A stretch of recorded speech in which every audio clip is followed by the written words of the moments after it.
Tom Arnone. No, it's call-out time. Brian Wilson. You died for that football. Nick Delgazzo. It's going to be a battle. You're listening to Agree to Disagree, only on A2DRadio.com.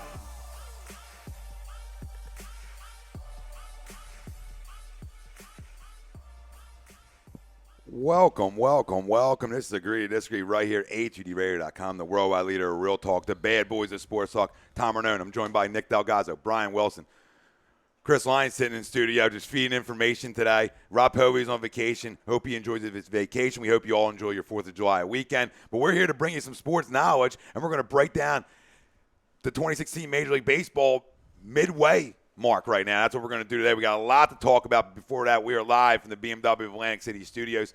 We're not in Burlington. We're back at home in Mount Ephraim here, and it feels good to be back where it all began, baby. But BMW Atlantic City has challenged its sales team. They must sell 100 vehicles, which means you save right now at least a certified pre-owned elite 2016 BMW 320i with xDrive, just $299 a month for 36 months. The ultimate driving experience is closer than you think. BMW Atlantic City, easy to get to, minutes off exit 37 of the Parkway, online at bmwofAtlanticCity.com. Our poll question today, which we're going to start with, we'll get into that in a second. What we're going to do today, at some point, we're going to be a GM. We're each going to take a team and be a GM of them. And what we're going to think about doing is, what do we do at the trade deadline? What do we do throughout the rest of the season? Maybe even some moves we maybe make in the offseason to get that team, if not over the hump, but make them competitive. So we'll talk about the teams we decide on. We'll also do a midseason award show here a little bit as well. MVP, Rookie of the Year, Cy Young, the usual. We'll get in a little fun with that. We'll talk about that. We'll try to grade as many teams as we can. The grade all of them might be a little tough, but we're going to do some grades as well on teams. And we're just going to talk baseball. This is a baseball-loaded show right now. 4th of July weekend. Wow. I mean, no better time to talk baseball than right now. Before we get into everything else. America's pastime. Absolutely. Fireworks. And the whole fireworks, baseball, and hot dogs. What do you want more? Let's go. The question we want to ask everybody, and it's brought to you by Gibson Mayer LLC, your certified public accountant, 215-369-3300 on the web, gibsonmayer.com. Which MLB team has been the most surprising? Indians or Orioles? We threw the Cubs in there because that was a picture we got sent. It was the Cubs, so we tossed them in there. I mean, nobody's surprised by the Cubs, but I think you could say at one point of the year they were blowing the doors off everybody, and it was a little surprising. But we can spin that in a couple different ways. But really the main two, Indians, Orioles, let us know. Facebook, Twitter, Instagram, YouTube, A2D Radio is where you can find us. Gentlemen, how are you? What's up? Got to get through all the other stuff to get to you. All the particulars, and here we go. And it was great to see everybody. Happy 4th. I think this place is great, by the way, for the people that can't see it. I mean, it's you'll be seeing it soon. It's in its infancy, and it's I like it. I like that word, infancy. I feel like that song was playing. I'm coming home. That's my tune. That's my shawl tune. I love it. I'm coming home. Yes, sir. Good to be back in the old stomping grounds. July 4th. What a great weekend to be back, too. Absolutely. Couldn't have picked a better time. Rock, flag, and eagle. Absolutely. Time Feeling good. Perfect. It's a great baseball time of year. Go out, see the fireworks. The Phillies aren't very exciting. So the fireworks, they might keep you in the seats. Oh, yeah. Get a hot dog. They bring you there. Sunday in a small Phillies helmet. Enjoy life. Enjoy life. No question about it. So maybe we can beat the Royals today. Well, before we get into the question, there's a time to maybe shut the kid. I mean, I know McCannon's talked about it. Is it time to shut Nola down until after the All-Star break? No. You don't agree? Okay, battle through it. I like your style. Battle through it. I mean, you got hit around early. So struck out 7. I think, because I think we'd be hypocritical if we said that, because from March, from probably January, we were ready to rip on the pups. All right, we didn't want any part of this. We knew what we were going to get, but we didn't want any part of this. Let's wait the waiting game like we are with the rest of the Philly sports teams. We were ready to rip. So for us to say, hey, let's shut him down. Let's let's pat his ass and let's diaper him. Let's make sure we change his diaper and make sure he's okay. He's well fed. No, screw that. Well Right? Get through it. Right? Just like Willie said, let's go. Take the ball every fifth day, and if you can't figure it out, hey, take your lumps. Right? Like, let me see you deal with a 5-16. With the adjustments. with the 5.7 ERA, whatever it is. If it gets to that beat, that disastrous, we got to see what this guy's made of. Well, and, like we and talked as long about as adjustments. Does he have, can he get through? Like you just said, Sweeps. Can you battle through it and make some adjustments and get over the hump? And like you were suggesting last week, like if it was an injury, that's a different story. All right, but you only see that when the velo goes down or something. And the guy's, maybe changing his mechanics because something's bothering him, and he's gonna hurt something else. Then yeah, absolutely. If you're trying to protect a guy from injury, absolutely. But if it's just from trying to protect a guy from his own ego, or making him not egg on his face or whatever whatever be the case, no, just go out and take the ball every fifth day. Let's go. Listen, couldn't agree more. Disagree. Right here, HUDRadio.com. Tom Renone, Brian Wilson, Nick Delgazzo. We're breaking down the Major League Baseball midseason. The midseason report card is like what they like to say in the biz, and that's what we're doing. But as this is going on, which MLB team has been the most surprising? Facebook, Twitter, Instagram, YouTube. Let us know, Indians or Orioles. If you want to go Cubs, then go Cubs. Well, I think, just like you said, you were trying to spin it earlier, they had a shot, like we talked about earlier, the torrid pace they started at. Look, could they get to 120? Could they get to, could they get to could they tie the Mariners and whatever team that was from a long time ago? Get to 120. So that's out of the question. Yeah, no, I know. I'm saying that's. But that's what we were surprised about. Yeah, exactly. No question. But 27 Yankees or something, right? One of those Yankee teams, and I believe that Mariner team that fizzled out and won nothing. Yeah, they did win nothing. They won 118 games that they win, Mariners? They won a lot. They won 119, yeah. I think 120 would have been the record, yeah. So, 118, 119, something like that. I think when you look at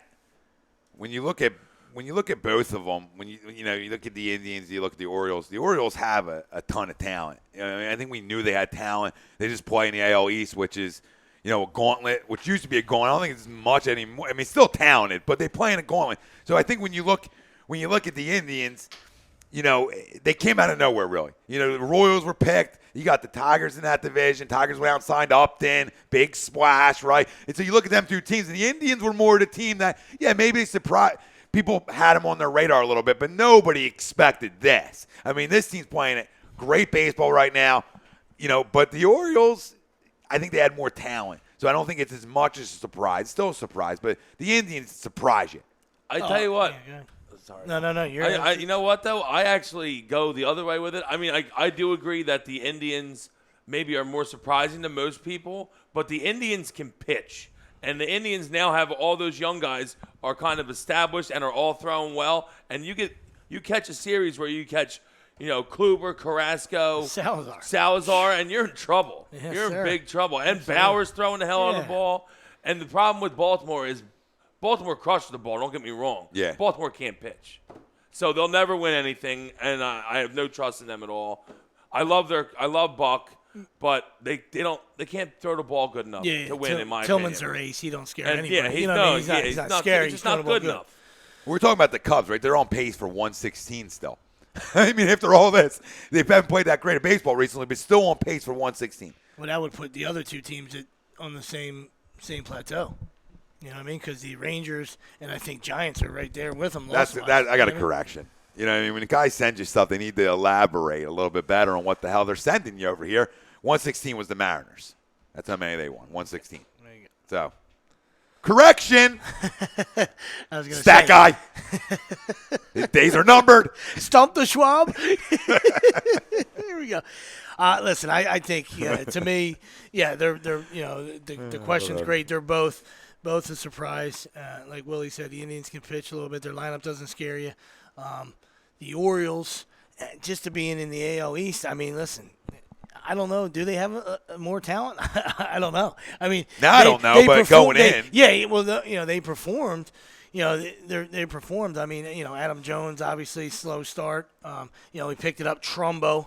I mean, we talk about those signings, like I said, before Fowler decided to pull the wool out of their over their eyes. We're talking about Trumbo and Fowler like they were pedestrian signings. You know what I mean? And not saying that they weren't. You know what I mean? But Trumbo, he got a shot at being the first half, MVP. No question. Yeah, he's in that close. discussion. Yeah, Yeah. there's a ton of studs out there. He's in that discussion. Well, 60 of RBI, course, second, third in the league in ribbies. But did you Tied expect for the league in Trumbo to home have? runs. Did we expect Trumbo to come out and crush the cover off the ball though? No, well, he's that's a good the whole player. thing. I think if you look at those two teams, really, the main parts besides the obviously they have Machado, they have Chris Davis, they have Adam Jones, and then the Indians they have the pitching and they have Lindor and Kipnis. But the two big things for me are Trumbo and Napoli, who were both signed, who both maybe had down years the last couple of years, didn't expect too much, and both are really performing. Napoli's having a great year, about in the middle of the lineup for Cleveland. Trumbo's having, like you said, possible MVP, possible midseason MVP. We'll see later in the show. Well, if I can rephrase, I can rephrase the talent side of it and look, rephrase that. Okay, the Orioles have more talent, at least to an outsider at the beginning of the year. Hitting talent. If you rephrase it and just say, when you look at the divisions, strictly the divisions, right? I don't think anybody had the Indians on their radar to make a run against going into the season against the Royals or the Tigers. I think they were the 1-2, and I think the same thing. There was people out there that thought the Orioles compete in the AL East.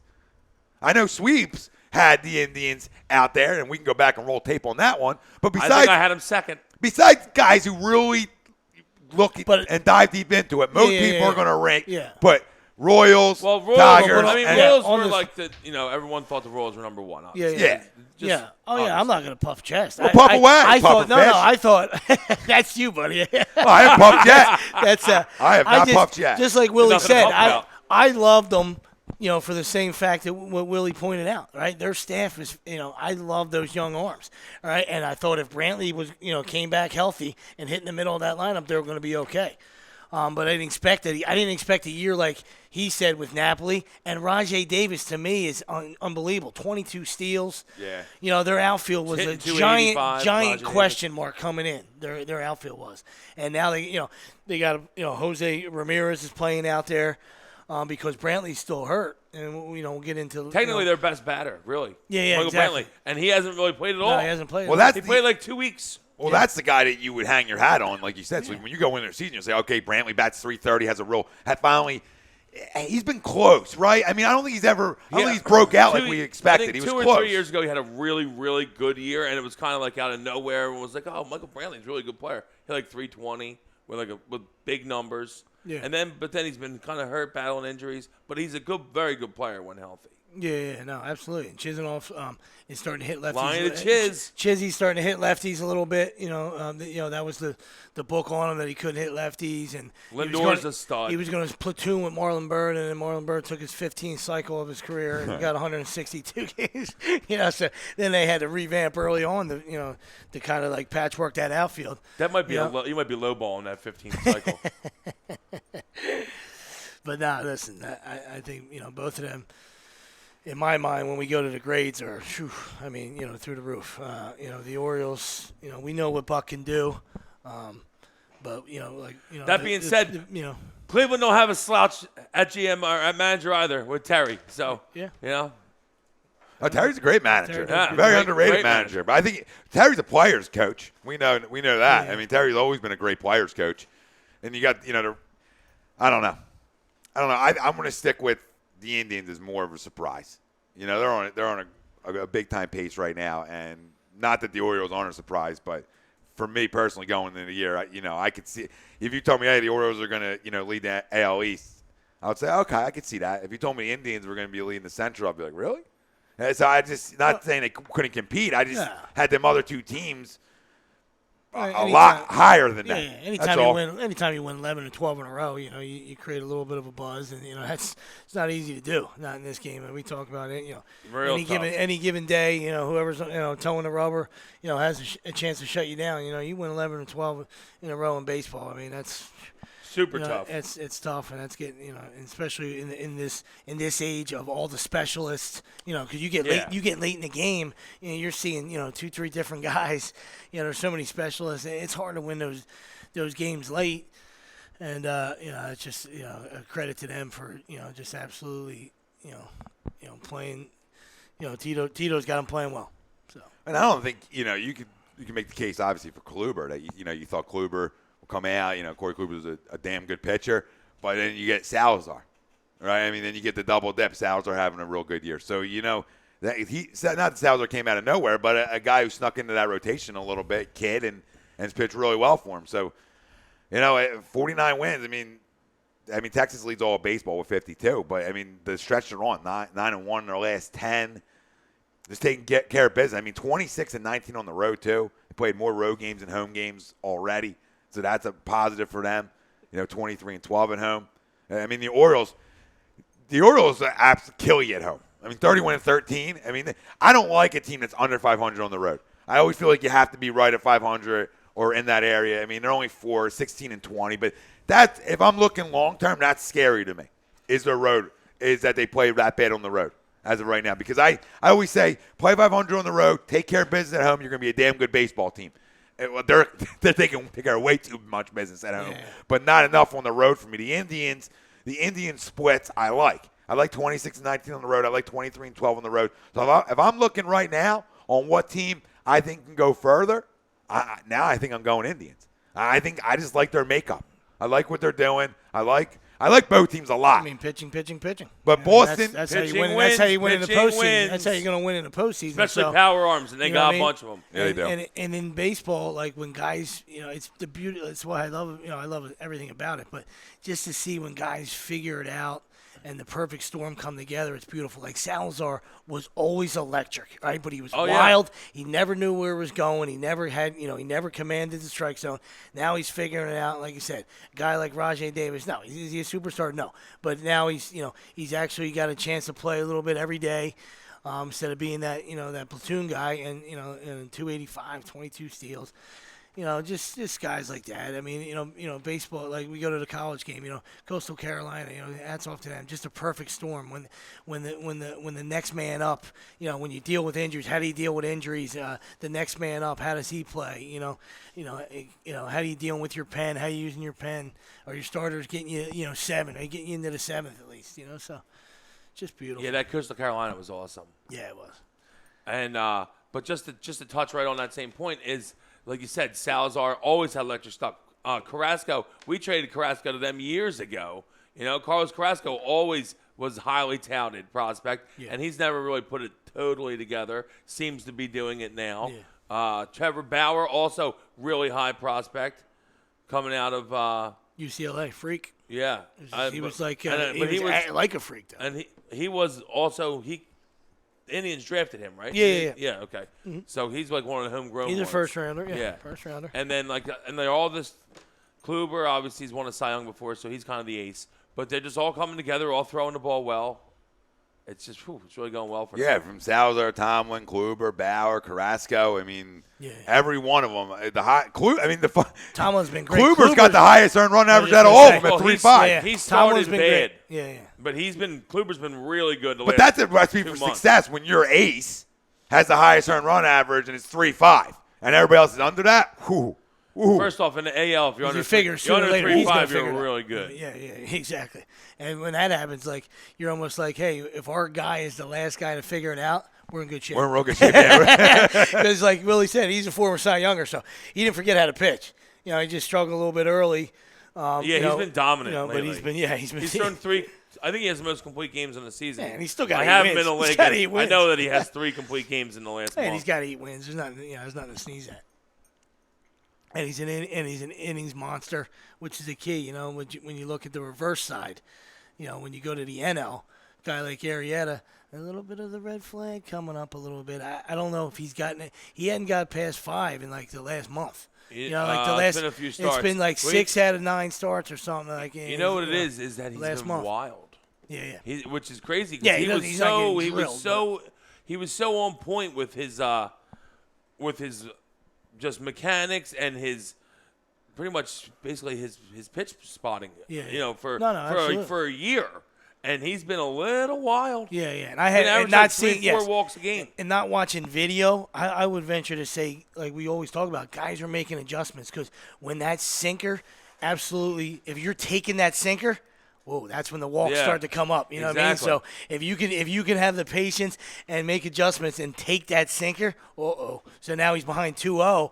Now you gotta come down. Now you you gotta have come down to. Broadway. You gotta come. You know what I mean? You gotta. Yeah. Yeah, You now gotta challenge with a you're getting fastball. cripple counts. About you your know? Kluber, 110 innings already. Oh, he's a monster. The next closest on the team is Tomlin with 95. So, 15 more innings than Yeah, the you next can't. guy. I mean, that's almost a game and a half. You can't take him out. So, yeah, I mean, that's amazing. That It's he a isn't Danny an Wilson. innings It's eater. a Danny Wilson type. You know what I mean? You go to the mound, you're gonna get an argument. That's what you want. That's what I want my guy to do. I want my guy. I don't want my guy to look down at his spikes. I don't want him handing me the I don't want ball. him handing me the ball, and I don't want him looking down at his spikes. I want him. Go ahead and Joel with me. Go ahead, buddy. That's the guy I know. That's a wheelbarrow nutsack for me. And I'll turn around and I'll say, I'll give you another batter. Go ahead. Yeah, go ahead. Go get Now, this guy. Go get this guy. NL, real quick. NL. Surprise the other way. Are the Pirates to you guys a surprise the other way? Under 500. I think we expected more. I really do. I mean, they won 3 straight. you I get that. expected Cover more. for the guy that picked him. But yes, Somebody absolutely, expected absolutely. more. No, I couldn't agree more. I gave him when we go to the report card. They're Well, gonna get scolded from sweeps. But Well, yeah, what's going awry for them is what's going well for Cleveland is their pitching has been really bad. Liriano, a guy that's been great for years, has Garbage. been terrible. A couple guys have been really bad. Yeah, Cole's not nothing. Well, Cole's been hurt, and he hasn't pitched amazing. Exactly. Yeah, he doesn't scare you like but he like should. I'm saying, listen, they brought Talon up. I don't know why the hell they haven't brought Glasnow up yet. You need to get this kid up. He's got a 1.16 ERA. Again, the whole waiting game. Jonathan Neese, terrible. Oh, he stinks. Him in there, yeah, Tyler terrible. Glasnow, 1.16 ERA, and they're just not bringing him up. What are you doing? Well, listen, we talk about this. He's a little wild. I don't give a shit. He's got a 1.16. Yeah. No one's touching him. Crazy. Absolutely. Until you get to the big level, you gotta see what you gotta see. I don't care if know, he's a for little failures. wild. Yeah, They yeah. said that about Syndergaard. He's been decent. So Yeah, after you yeah. took your shot, Wells, at me, you don't What shot? you don't believe that they're surprised the other way? No, they are. All right, because you For sure. took a shot. I mean, you took a jab. Well, you had him to win the division. Okay. And it's not just me out there that had him to win the division. You're right, but me and Sweeps had the Cubs. They're playing well. Okay, but I still. The other guys out there aren't on this show. So And I don't know how many guys were out there. yeah, there wasn't that That many. don't live in Pittsburgh. Yeah, maybe in Steel City there might have been a few. Nobody over at Permanente Brothers there might have been a couple. All right. Nobody had him. You guys didn't have him even in the wild card discussions. What I you're think telling me? I think I had him as a second wild card. Okay, that's all. That's all. It's confirmation. I didn't. You know what I mean? Yeah, but guess Okay, what? well, I knew you It doesn't didn't. mean I didn't. You Redbird. they're not out of it though. I wasn't home. They're not out of it yet. You had them as your wild card. No. You had St. Louis as your wild card. well, maybe. Oh, I mean, maybe. I Roll might- the tape. Maybe. I don't know if you did. I'm, Let's check I'm tape. assuming. The stinking Mets, which I love the fact that they're failing. I hate the Love Mets. that, but I think I had them in there. Nobody And likes then- them and the- winning and the 3 Dodgers. straight right now Maybe too the over the Dodgers. Cubs. They're just staying. They're staying in that division now They got- because tell you Washington what, hasn't they got- run away with it. Yeah. Washington has not been able to run away with it. Washington's been playing well last week. But the thing is, they didn't play well for a week before that, so it's like evens out. No, that's pretty much it 'Cause they sums lost up 6 straight, now they all won Major 7 League straight, Baseball right? besides a couple. Yeah, Strasburg's hurt, right? Yeah, he's on DL. He's on the deal. Kershaw on the DL. A lot of big pitchers Yeah. went to the DL recently. Yeah, Felix is one of my guys. Felix on he's, DL? He's still on the DL. I love. Dodgers go win 3 straight after Kershaw hits the DL. Well, I'll tell you what. I know they're playing Colorado, but still, tell you, you you go know- and take 3 after you know you who's- find out your pop's on It's in DL. I actually Colorado. like that. It's in Colorado, right? I mean, it's not easy to win.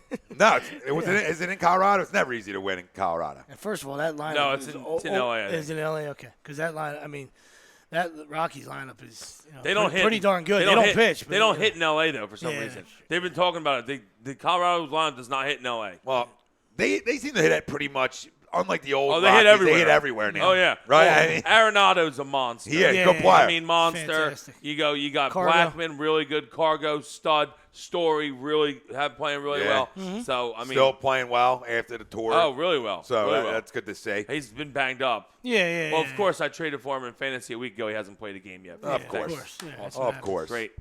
That's Day how to that day, goes. every day. Yeah. That's how Day to that day. goes. Jeez. Day to day, every day. Yeah. Thanks. That's great. I love that. But, no kidding. yeah. Everybody's There's day not to- many- I mean- Everybody's day to day. I love when they put that. Guys, I think after, we talk about surprises, besides the teams we talked about, there isn't a ton out there. I mean, Houston's played better baseball, got Houston's themselves kind of back. they're I think. back. You know, Texas, I think we all knew they were going to be good. I mean, did we expect leading all baseball and wins? I don't know if we expected that, but still not a surprise there. You know, you go into the Central, you know, Kansas City's still in the mix. So, and same with Detroit. They're not like out of it. Detroit's kind of a surprise. Kansas City's in the wild card. Detroit's a half a game out of the wild card. I know. I agree, but I think you're talking both sides, right? I thought Detroit was going to be better than they are. I really do. Because I thought Victor was back healthy. They made the addition of Upton. They signed. Well, he's been a disgrace. Not a disgrace. Well, pitchers? No. Oh, yeah, the Fulmer's pitching great for them, and they got Zimmerman Zimmerman. hasn't been bad. Upton, I'm sorry, Upton hasn't been great. Yeah, and his brother's playing better than him in San Diego. Incredible. Yeah, old Melvin over there. Front Melvin is playing fantastic. Melvin had a bomb last night. D-backs. Yeah, off Andrew Miller. I don't like that one bit. D-backs.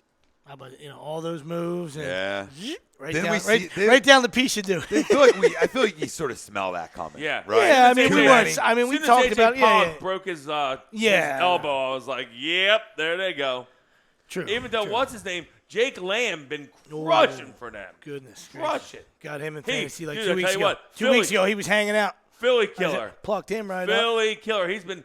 We've had we played 6 games against them in like the last 2 weeks. He might have 7 homers against us. He mashing the ball against us like his name's Jeff Conine. No, it's absolutely. Ridiculous. But for what they've done, they're obviously a failure. But like you said, of course. once Pollock went out, we kind of knew as baseball guys, and we were never sold on Miller. Like when the Cardinals trade you, that's your first red flag. That's your first red flag. You know what I mean? I know they got a lot of people and they got a lot of pups and they do a great job with their farm system. All right, but when they make a move, No, I agree with you on that. And Greinke's been, besides the first few starts were terrible, he's been really good for like about 2 months now. But their staff's just not good enough. Archie Bradley's been surprisingly well, which people have been expecting that from him for a few years. Yeah. But they're just not. I don't know. The D-backs, you know what it is? Is that people just crushing that yard, I feel like. Everyone hits in Arizona. Yeah. Everybody hits because they're having a good year. Like Segura's having a good year. Oh, yeah. Lamb's having a good year. It was a little Colorado-ish. Goldschmidt, But people just crush the ball in that yard. Just every time I look at an Arizona game, it's like 9-7. Listen, you can close and people just wear that backdrop out. Oh, my God. I mean, you can close. They go to center easy with no problem. Just, there's balls in that pool all the time. Yeah. Listen, I mean, the lack of humidity, in the air, it plays a part in the hit. And I don't care if the doors are closed or not. No shit. It's a lack of humidity, and guess what? It's always nice. It's not shitty out. No, never shitty. Beautifully nice all the time. Never shitty out. If you're just joining us, we're talking about which MLB team has been the most surprising, Indians or Orioles. Let us know. Facebook, Twitter, Instagram, YouTube. A2D Radio is where you can find us. And BMW Atlantic City has challenged its sales team. They must sell 100 vehicles, which means you save right now. Lease a certified pre-owned elite 2016 BMW 320i X Drive, just $299 a month for 36 months. The ultimate driving experience is closer than you think. BMW Atlantic City, easy to get to. Minutes off exit 37 on the Parkway. Online, BMWAtlanticCity.com. I went with the Indians as more of a surprise. You gentlemen were. So what are we trying to go here? We're trying to decide what's our biggest surprise. For me, the Orioles. I mean, we had them fourth, or not. I would speak for myself. I mean, but I know, I had them fourth. As much as I like Buck, I mean. I thought the Blue Jays, even though they took a step back, no Price, and we knew they weren't going to be, as great on the mound. I didn't realize that Stroman was going to be dog shit. Stroman has been dog shit. Happ has been good for them, and the lineup is the lineup, and they're not out of it. They're right, they're right there, but they're not, having a repeat of last year. So, and we had, the Red Sox and Blue Jays, and with the Yankees, back pen, we just. Had those three guys in front of them for the most part. I don't, unless you live in Baltimore, I don't think anybody, picked the Orioles. So, to me, I'm a little I would shocked take at the it. Yankees. But I hear you on the Orioles. Yeah. I thought the Yankees were going to have a better year with the pen they have, and it just hasn't come together. They're just not hitting. They're just old. Yeah. They're really just old. And you guys are talking about when you want to do a team and how you would do if you want to GM a team. I kind of want to do the Yankees, but I'll do somebody else. Because I feel like the Yankees need to make some moves. Absolutely. Listen, Steinbrenner would love it. Take them. Take Yeah, it and run, buddy, because he would love to have you in that seat. I mean, I can't, I'll make Cashman's him still moving and shaking. Over yeah, there. Cashman. I still can't believe he's got a job. In that market for them, to be on the struggle bus is it's just unacceptable, and especially with that, the backside of that pen. You only got to get to the seventh. You only got to get to the seventh. The money is unlimited. All right, I mean the MSG TV deal is insane. Come on, it just legitimately you need pitchers that can throw 6 innings. But yeah, like we talked about in March. I kind of used that word. They were long in the tooth, and it showed. It's time for Teixeira to pack it in. And I want to puff I'm going to puff for Fish over here a little bit. Go ahead. All right, Puffer Fish, go ahead. I'm going to puff a little bit. Just because I said it, I think I remember talking about how much I hated Millville, is that the Angels are exactly what we said they would be. They are the worst team not named the Braves in baseball. They stink, and they should trade Mike Trout. I'm telling you, that's their only way out of this because they're terrible. Their team stinks. There's nothing around them. They're so bad. I'm amazed they even have a product. They should fold up the entire team and give Trout to the Phillies. Just give him away. Agreed, 100% agreed. And that being said, they scored 20 runs last night. I thought they scored 2 touchdowns last night. I was walking by the TV. I go, what the heck? He didn't even have an RBI. They scored 20 runs, and Trout didn't even have an RBI. Wow. Who else had 5? Crazy. Yeah. I was happy with. He had 5. Another guy, the catcher, had 6. Oh yeah, C.J. Cron had a and career Crone game. had 5 too. Yeah. It's crazy. 6 for 6. 16 between those 3 guys. But yeah, you're. They're terrible though. You're absolutely spot on. And we said that they would be terrible. Yeah. There's another guy. Every there's year another people are guy like, just living on. Watch the Angels. Yeah. They have Trout. Watch the Angels. They stink. There's another guy living on 2002. All right, Mike Scioscia. Right, just living in living in the rally living on that ring. Right, surfing on the giant surfboard and just absolutely riding it all the way. 14 years later, he owes that rally monkey, a nice house on the beach somewhere. Right, I mean, because he's living off it. You're right, Sweeps. I mean, this is what happens. You win a title, and it's almost like you can't get fired. Yeah, for a lot of organizations, they can't pull the trigger on you. It's almost they're scared to pull the trigger, and they just keep thinking that you're as great as you are. But at the end of the day, you could be the greatest coach in the world if you're not given enough talent. But you can't be dog shit. You understand? Like, you don't have to cut down the nets. You don't have to win a World Series. You don't have to win a Super Bowl. But you gotta, the culture's got to be better. You understand? The culture's got to be there. You got to play the game right. You got to be, you got to be respectable. They're a disgrace. Buck Showalter. They're a disgrace. Buck Showalter was manager of that team. They'd be 500. Absolutely, that's what I'm saying. And that's what we always talk about. I'm just telling you. No, I know. I'm just saying. They're going to say status quo because they're scared of who the next guy is. Yeah. A lot of these GMs aren't as smart as people think they are. Mike Scioscia, for so many years, he's a baseball genius, and you get scared that this guy's more powerful than the GM at some point. This guy's been longer than anybody there for the most part. So who has more power, right? He might not have a title to say he has all the power, but I think it comes to a point where a coach just gets too much power. He's been there too long. And that's what happens. Well, it's almost like you're too close. You become too close, and you can't fire him. It's just time for a new voice. You know what I mean? It becomes stale. You lose the locker room or whatever. It doesn't matter that he was a former player and he was a good catcher and he's respected as a coach and a former player. They just your voice is the voice is gone. Exactly. They lose the voice. Once you lose that, it's very tough to regain it. Yeah. You know what I mean? Then you have to cut ties and you got to go somewhere else with it. Yeah. You have to. But you're right. I mean, you need talent to win. I mean, let's not, get that twisted, right? But you don't have to, win 110 games. We're not saying he's got to win 100 games every year and he's supposed to have 5 titles right now. Well, guys, they do have a little talent. Yeah, that's what I'm saying. I mean, they've been they strangled. have 3 guys making $30 million a year. Yeah. Now, there's no question. They don't deserve it. But they do have 3 guys making $30 million a year. Yeah. Oh no, they got some talent. Listen, when they went all in on Hamilton and got who burned, was hurt. that was it. They got some bad contracts. They went all in on Josh Hamilton, and they got Yeah, The they needle got some screwed 'em. active. They got some active Bobby Bonilla contracts. You know what I mean, with Albert and and Hamilton. And how about that other scrub that does the Head and Shoulder commercials? CJ Dogshit Wilson. Oh my God! He's an $80 million guy. Yeah, that's a right terrible there. You know what I mean? contract. So I mean, So who should get they've been fired? set I up. don't give money. Oh no, absolutely. I don't give money to guys that are Absolutely. straight edge. But if you're looking at it like this, who should get fired then? Yeah. Well, to That's- me, that's they're truth, always. Lions. Socha or the GM? Well, to me, they should always be a team because if you're there that long, Yeah, I agree. you're not making anything without me. You understand? I agree. I understand there's a budget and all this stuff, and the guy's got to write the checks and stuff. But I'm in the office. You know, if Willie's my manager and I'm making moves, I'm not doing something and then saying, "Hey, Willie, I got you. I got you this guy."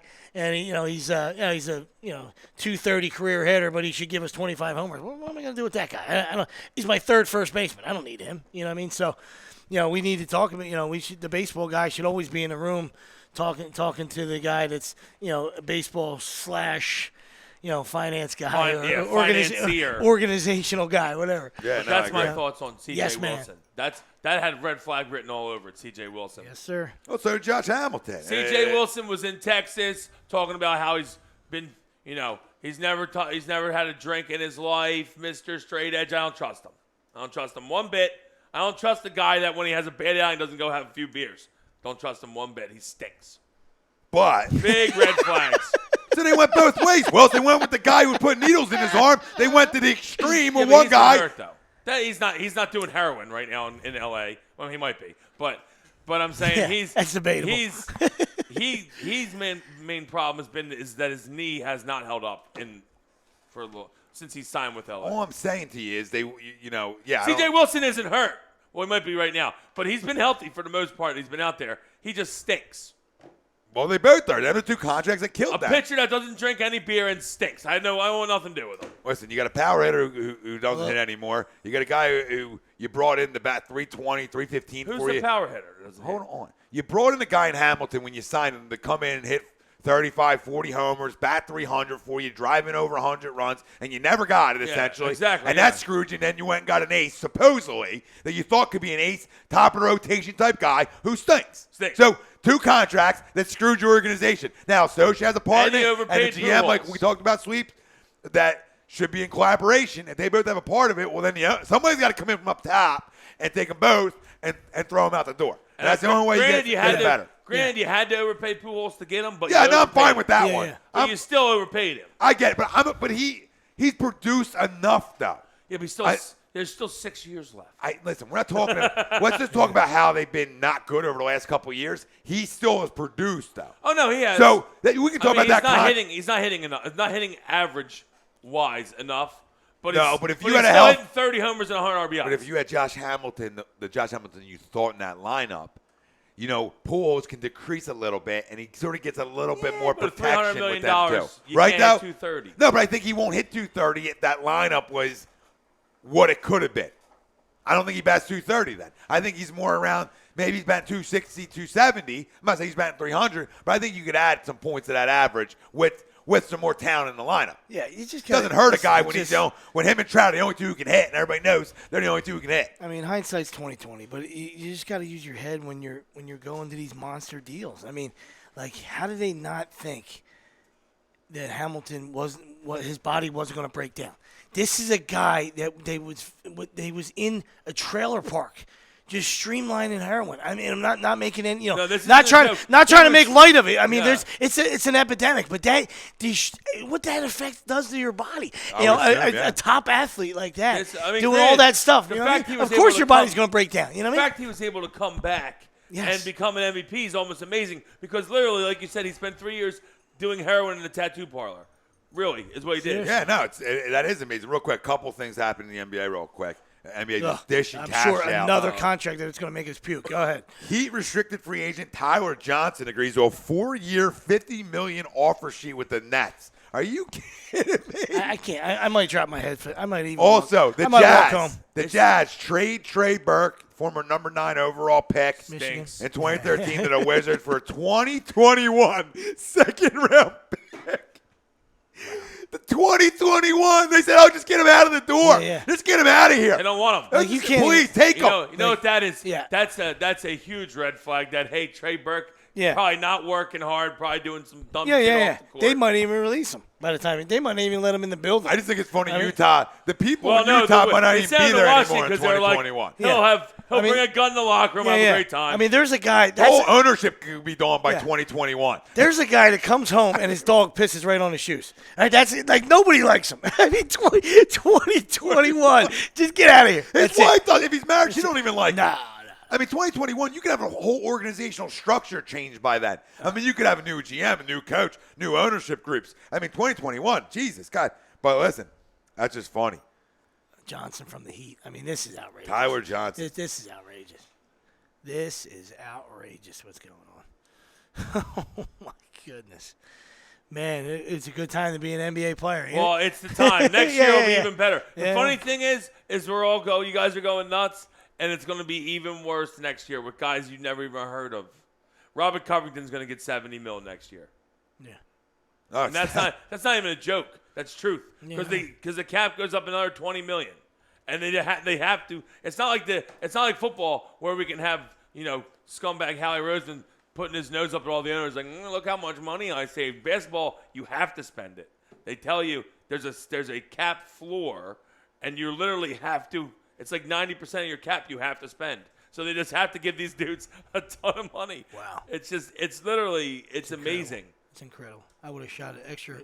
I would have shot in my driveway Kids, for kids, 23 practice hours a free day. throws. For 23 hours a day, had I known this was coming in 2016. Let's practice your jumper. Yeah, really. I mean, you got to start maybe adoption. Start thinking of adoption options, right? Get yourself maybe, a young black male and just prime. I You know what I mean? don't understand why I got to adopt. You just have black kids? No, well, maybe you could just teach your white kids to play basketball. Because that's going to work out. Look at all could. them in the wake. Because it's just loaded. There's a few. Deladova. Guy's an idiot. Kelly! What's your better chances, Brian? He's Australian. Adoption or your own child going to the NBA? There was a white Answer the damn a question. white American just got picked in the lottery this year. I mean, Willie's 6'6". Henry Ellenson.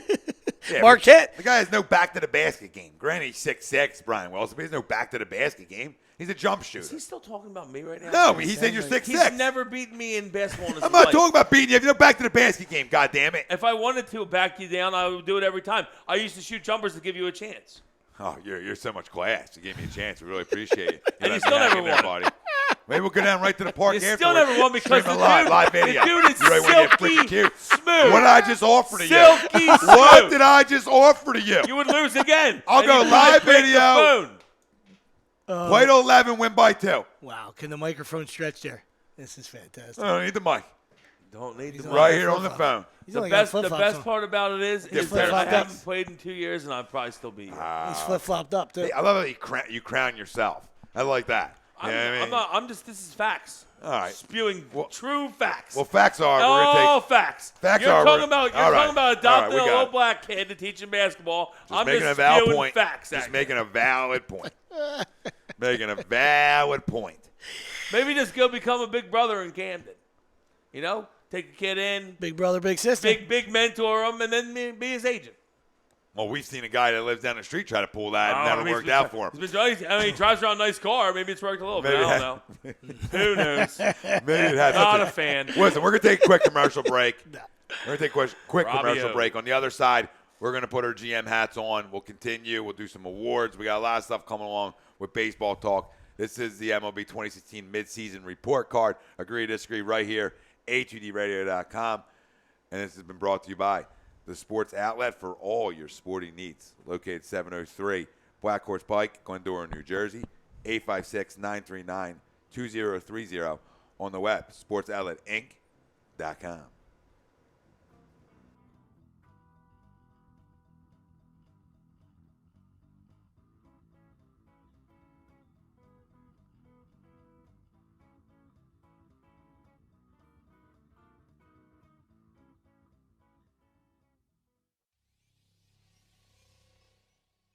You're listening to the worldwide leader of Real Talk, A2DRadio.com.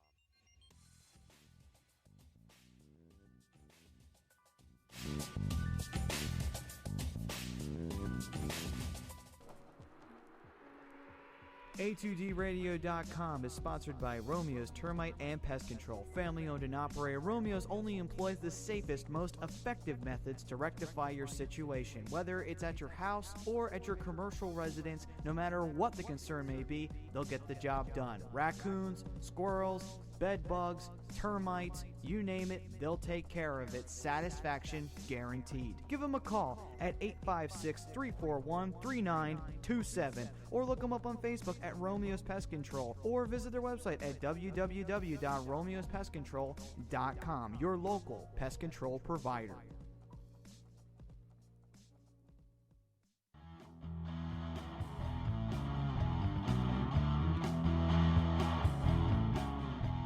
A2DRadio.com is sponsored by Martino Roofing. With more than 15 years of roofing experience, they have all the services that you need, whether it's new construction, tear-offs, replacements, or re-roofs for your residential or commercial business. They will provide a detailed service in a timely and professional manner. So you can give them a call for a free consultation at 609-792-5103. Send them an email at martinoroofing@comcast.net or visit them on the web at www.martinoroofingllc.com. The number again is 609-792-5103. Martino Roofing. This is Tom Arnone, owner and founder of A2DRadio.com. What if I told you I knew the best caterer in the business? Well, I'm not going to lie to you. It's Obie's Catering. You can contact Obie's Catering at cateringbyobi@yahoo.com or give Chris O'Brien a call at 856-534-8410. From graduations to wedding rehearsals to just if you need food cooked in your house. He'll do it all. He's trying to change the world one dish at a time. That's Obie's Catering. Chris O'Brien, 856-534-8410.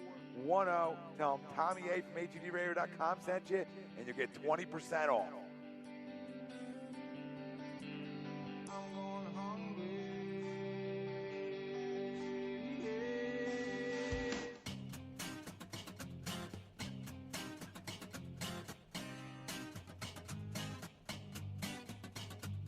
A2DRadio.com is proudly sponsored by Gibson Mayer LLC Certified Public Accountants. Gibson Mayer, located in Yardley, PA, is a leading accounting and business consulting firm with a proven track record of handling critical issues with expertise across many different industries, including construction, distribution, hospitality, manufacturing, real estate, service trades, merchandising, professional services, and professional athletes. Give them a call at 215-369-3300. That's 215-369-3300.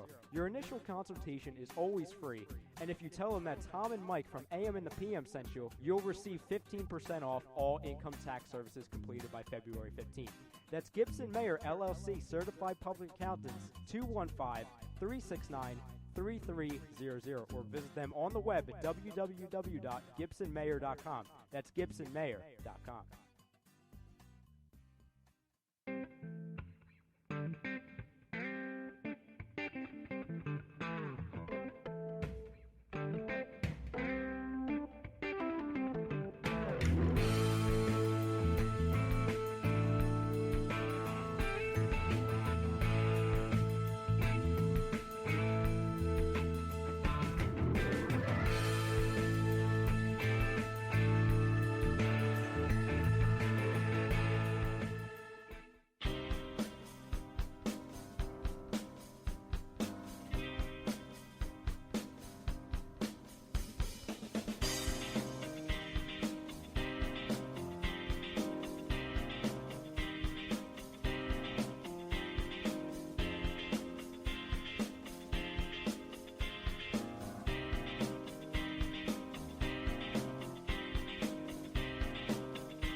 You're listening to the worldwide leader of Real Talk, A2DRadio.com.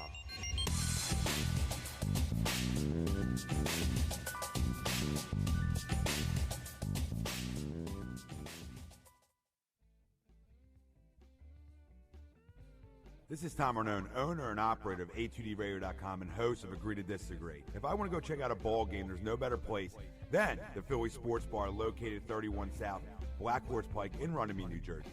With over 40 plasma and HD TVs, a brick oven, a 2-story deck, the sports bar has surpassed everyone's expectations. From the one-of-a-kind sports memorabilia to life-size sports figures, the bar stays true to its name. The Philly Sports Bar will provide quality service along with outstanding variety of the finest liquors and well-known beers in a family-friendly environment while remaining true to what they are, the best darn sports bar. That's the Philly Sports Bar, located in Runnymede, New Jersey.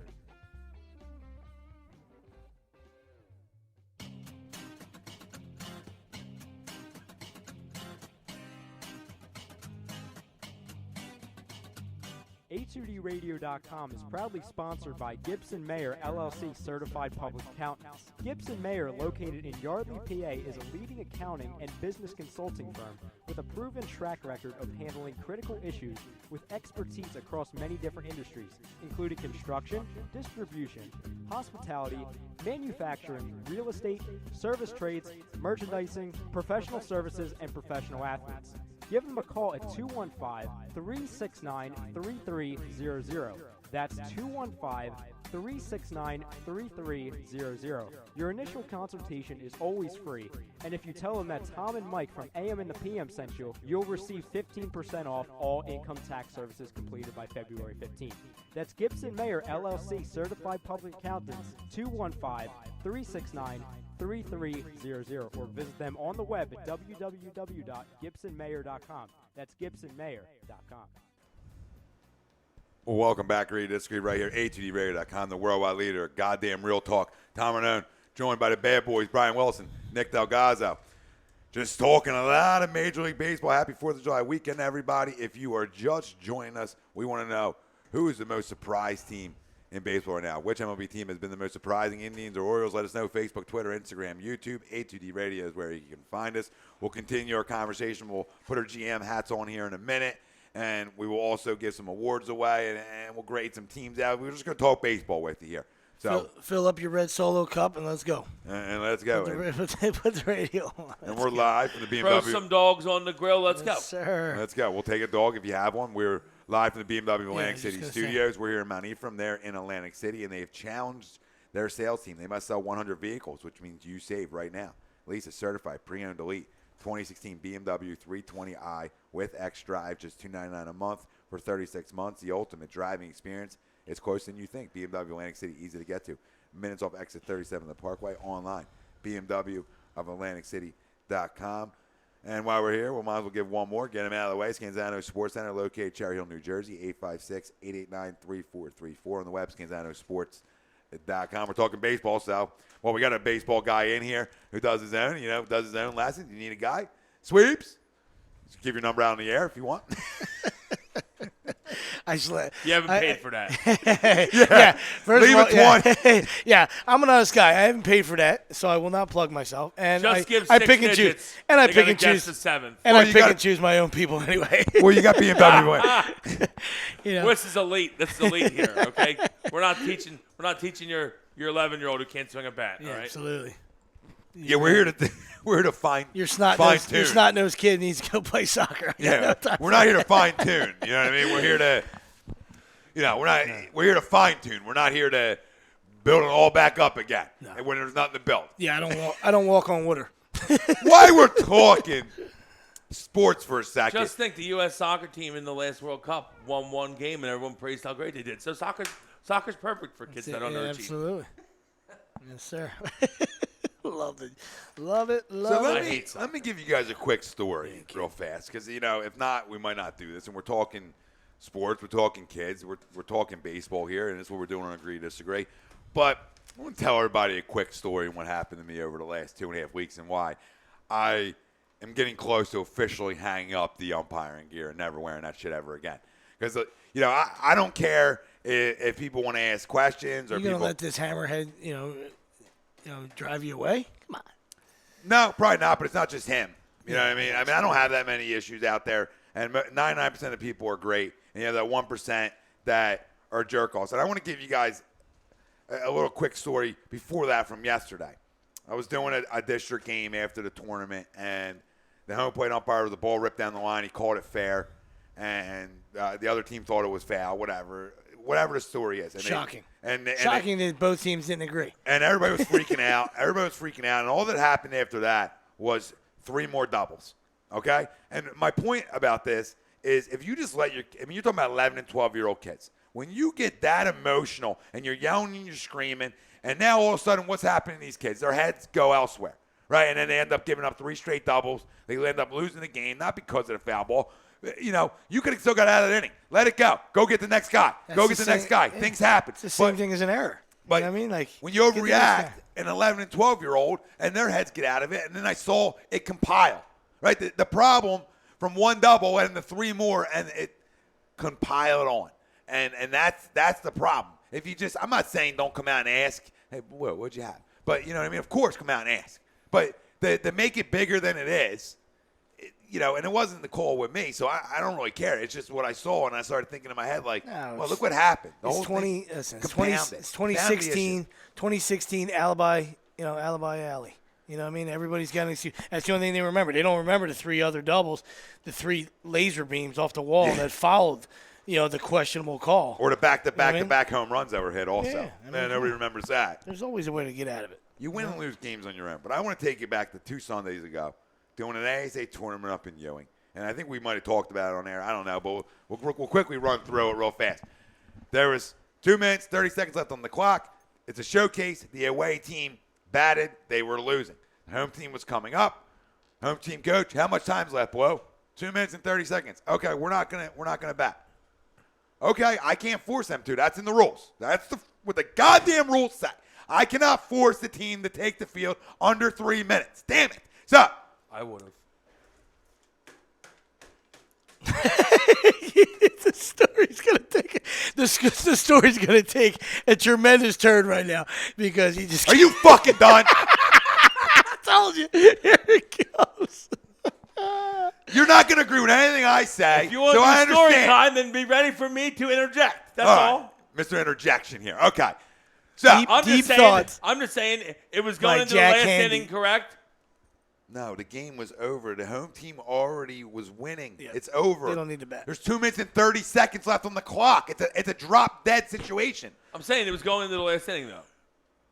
Essentially, but if you don't finish that inning, it reverts back anyway. It's a showcase. Hey, listen, it's a drop dead time limit. It's not. I'm saying- Listen, hold on. It's If it's a showcase finish the inning, they have to take the field. If it's a drop dead, they don't. So if you have to finish the inning, listen, explain it. If it's an hour 20 finish You can inning, yell all you want. I don't really care. What I'm you're not yelling. I'm explaining. saying- I'm goddamn explaining. I understand. Maybe you don't. Maybe you don't. Maybe all you I'm don't saying understand. Is let They're the kids winning. play They the don't rest have of the to game. hit. Who cares? I agree with you. If I can make them take it, I agree with the coach. I agree with you. But you don't have the. I got you. But I You don't can't. have the power. I got you. Yeah, I can't. His only argument is he thinks he can get the home team out in 2.5 minutes or less, so he can bat in the top of the 6th. Because that would be his only argument. Well, this is what they're he's trying to winning. play. The home team's winning. The game's over. Bafangu. It's over. He thinks he can get the team out in 2 minutes. I get you, Sweeps. My You know whole what I mean? thing is No, I'm let's saying. forget the fucking minutes and just play the rest of the game. There's an inning and a half left. There wasn't an inning and a half left. There's a minute. There's 2 minutes and 30 seconds. We're left. not calling. Baseball's not timed. Okay. Okay, we're talking about fast pitch softball. Okay. tournament. So That is softball's timed. not timed either. It shouldn't be. Well, in tournaments like these, they are timed. Well, they shouldn't be. Okay, That's well- why softball sucks. All right. Listen, brother. That's an argument for another day then. But for right now, it's not what the argument is. So the home team's coach goes to me. There's no scouts. You don't put a time on the national pastime. Okay. You don't put clocks on it. Sweeps. There's clocks on every one of your goddamn tournaments. They're not drop dead, but there's a time limit on every one of the tournaments that you run. Correct? Yes, 2-hour time limit. Now- Shouldn't be. It has to be in a tournament setting. Now, championship games are not timed. Yes. Championship games you finish. Real quick, there was no scouts there, no college coaches. So the home team's like, there's no point on my girl's bat, and there's no coaches behind here anyway right now. So that was his mindset. Now, the Mystics coach mindset, okay, Adam Dorman, who's a jerk-off, his mindset is, well, I want my girls to continue to play. And I went up to him. So I leave the game. I still have 2 more games left. Remember this. I wasn't going home. So I'm walking away, and he starts wanting to yell and scream at me from 40 feet away. So I U-turn back and say, hey, do you want to talk about this? And he's still raising his voice at me. And I want my girls to be seen. I said, listen, I agree with you, but there's nothing I can do. Well, you got to do a better job with time. What does that mean?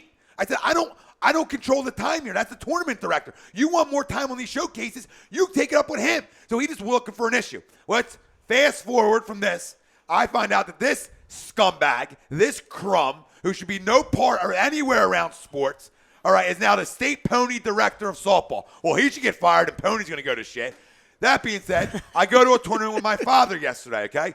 This guy is running the pony state tournament that I was at. Not his team wasn't playing. His team was playing in Chemung. Goddamn Chemung his team was playing in. The 10U. Chemung. It's a 10U girl. There was 10U, 12U, 14U. I had the 10U field, okay? And a 10U Mystics team was playing, and we're looking for balls. At 7:50, me and my dad are out in the field. Like, there's no game balls here? Like, the girls take the field, and we're like, okay. So we look over, and my dad sees him walking up. My dad says, oh, Christ. And we just look at each other. We're not going to say a word. We're just not going to say a word. It's over. He comes up to us, sees it's us. The way he tossed the ball, I was the home plate guy. He turned around, turned away from me, and threw a ball.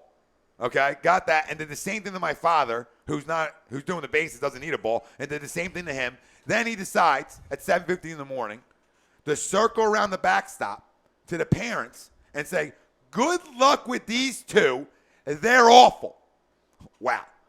I say to him, "Hey Adam, you're going. Oh, I'm the tournament director. I don't care who you are. You're not welcome at this field now. Plain and simple." He starts coming at me. I said, guess what? I quit. I'm leaving. I'm not dealing with this at 7:50 in the morning. I leave. I start to walk away. He follows me in his car, still running his mouth. I try to tell him my end goal is to make sure you never coach softball again in the state of New Jersey or anywhere else because you shouldn't. You shouldn't. You're what's the problem with youth sports. You're the problem, okay? He goes, and first off, he's the main reason why the Mystics split up, and they have different sides now, but that's a story for another day. So the guy in this argument goes to me, so much of a cockroach crumb this scumbag is. Did you spit on me? Did I spit on you? Did you? No. There was saliva flying because I'm yelling, but I didn't spit on you. You should have hawked one. Well, I said if I was going to spit on you, now you're right between the eyes, brother. I'm a good guy with saliva. Ask the girl who took me to court over it. Driving out of Camden County the one day. I'm a good guy with saliva. All right? This guy, puffer and everything. Yeah. He's Just the best. Not a puffer. I got out of the charges. You should have heard how I got out of the charges. The charges. The magic loogie right there. There he is. The best one. Run to the family. The magic loogie brought to you by now. So, the end result, Adam Dorman, coach of an 18U Mystics team, has no right to be in the game. And then to go tell his daughter, who's a sweetheart, to not pay us is even bigger of a problem. And this isn't a family issue. I met his daughter, and she's a phenomenal person and apologize. 22, I think. Yeah. Apologize for. Let's bring her into the family. Apologize. HUD radio family. She was great. She kept apologizing for her dad. I said, listen, my dad's done tons of shit to embarrass me. I said, you don't got to apologize for him. I just want to, I went up to her and I said, I just want you to tell your dad that I don't want this to continue. That's all. Because I was hoping to see him, but I didn't. And I just said, I just don't want it to continue. And she's like, well, he's the kind of guy who's never going to apologize. And I said, that's fine. And we had a good conversation, and hopefully it ends there. And if it doesn't, I will take every opportunity to continue to rip this guy until somebody realizes he should not be coaching anywhere. He wasn't trying to stiff you, right? He wanted to hand you the money or not hand you the money. I mean, whatever. Well, he said, don't you give them money till I'm there. He wanted more of an argument. He wanted more of a fight. And listen, you're picking a bulldog, babe. Know the guy. Listen, see, this is the funny thing. KYP, know your personnel. Know who you're attacking because us at HUDradio.com, all of us. KISS. Keep it simple, stupid. All of us here at HUDradio.com could be an asset to Pony in terms of live streaming, like we did for USA Softball and ASA Softball. So, no, I would never do it.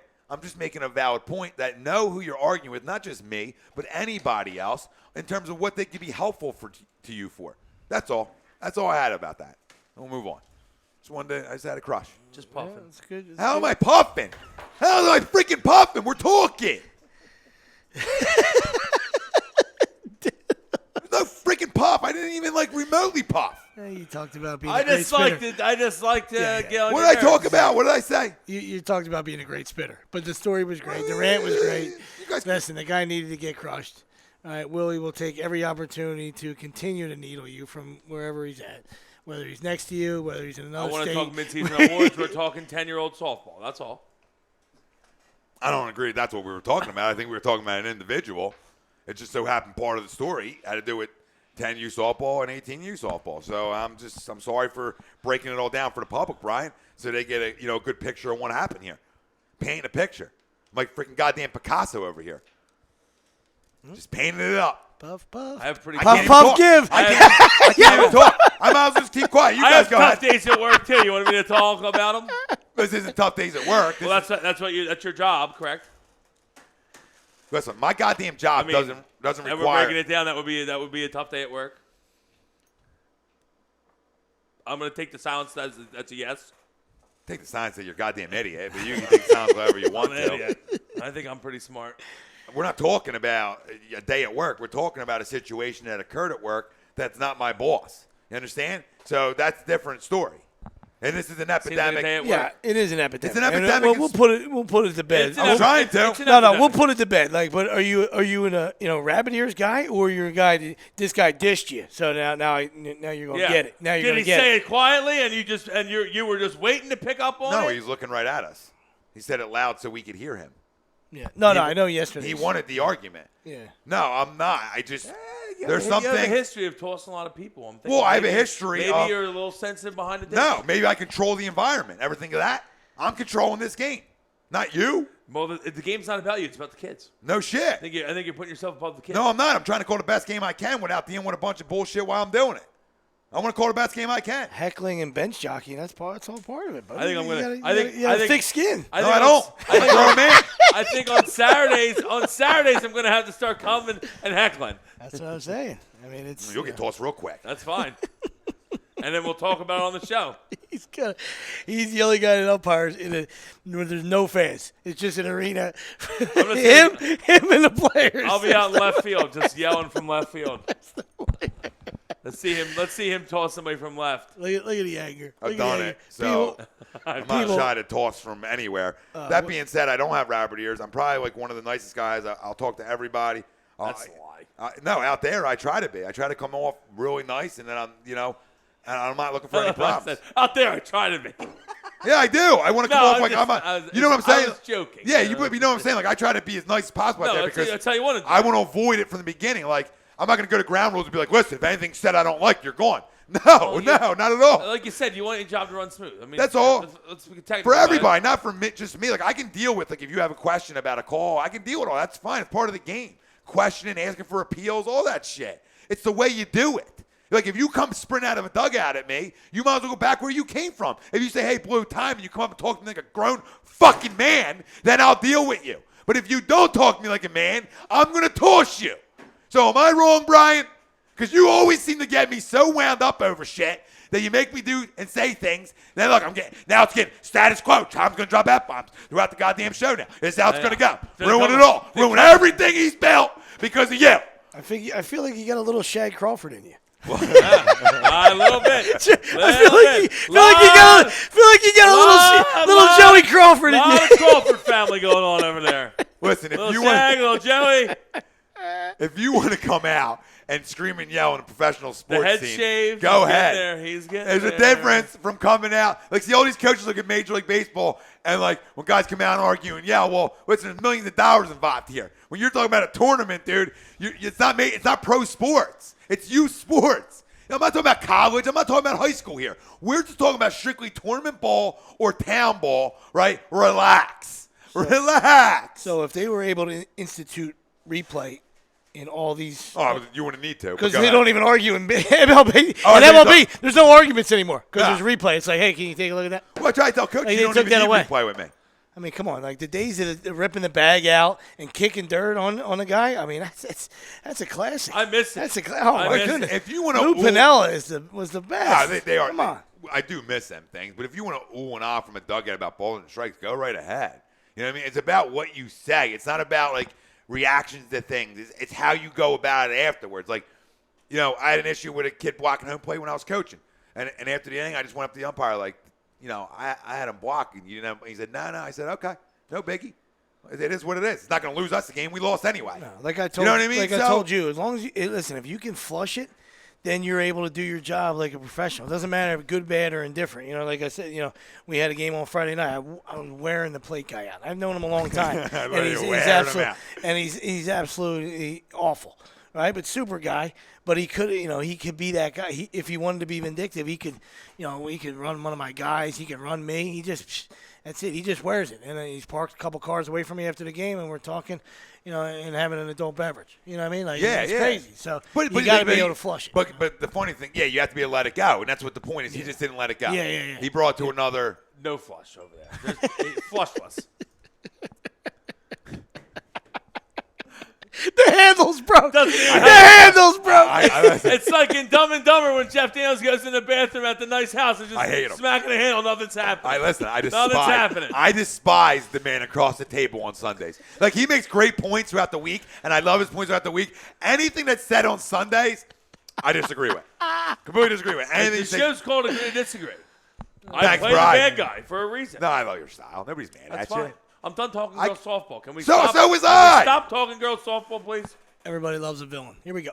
I'm bad. Here we go. I'm bad. All right, if you just get the calls right, If you just join us, which it had nothing to do with a call. If you just join us, we're never gonna get out of it. This guy is like a dog with a bone. I love it. It's my bone. I tell him I'm done with softball unless they get the calls right. I bring it all back. Could have been 10 more minutes. I told you last week, nobody circles the wagons like Brian Wilson. That's true. That's a lot true. Which MLB team has been the most surprising? We talked about that at the beginning of the show. Indians, Orioles. We put Cubs in there just for conversation. You can vote on it. And you can vote Facebook, Twitter, Instagram, YouTube, ATDRadio.com. Next segment brought to you by Philly Sports Bar. You can find them, phillydiner.com is how you can go on and reach them. And you can also give them a call if if you can't find out. You can probably find out on the site, but if you can't, 856-939-4322. I mean, you should be able to, work a computer. If you are, if you're listening, you know how to work a computer, so it's a win-win. If not, see you later. So, moving on, though, into a little GM hats. We're putting the hats on. Mr. Wilson, what team are you taking over right now? Did you have one you wanted me to? But whoever you wanted. No, I didn't have specific ones. No, whatever you wanted. I wanted to do the Yankees. Good, do them. Absolutely. What are you doing at the trade deadline? Georgie would love that. Give me a couple moves you're making at the deadline.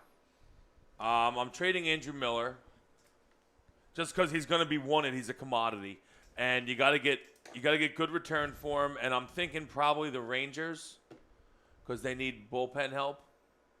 I would shop him to the Rangers. I would shop him to the Indians, all the teams that are sitting in the top of the division.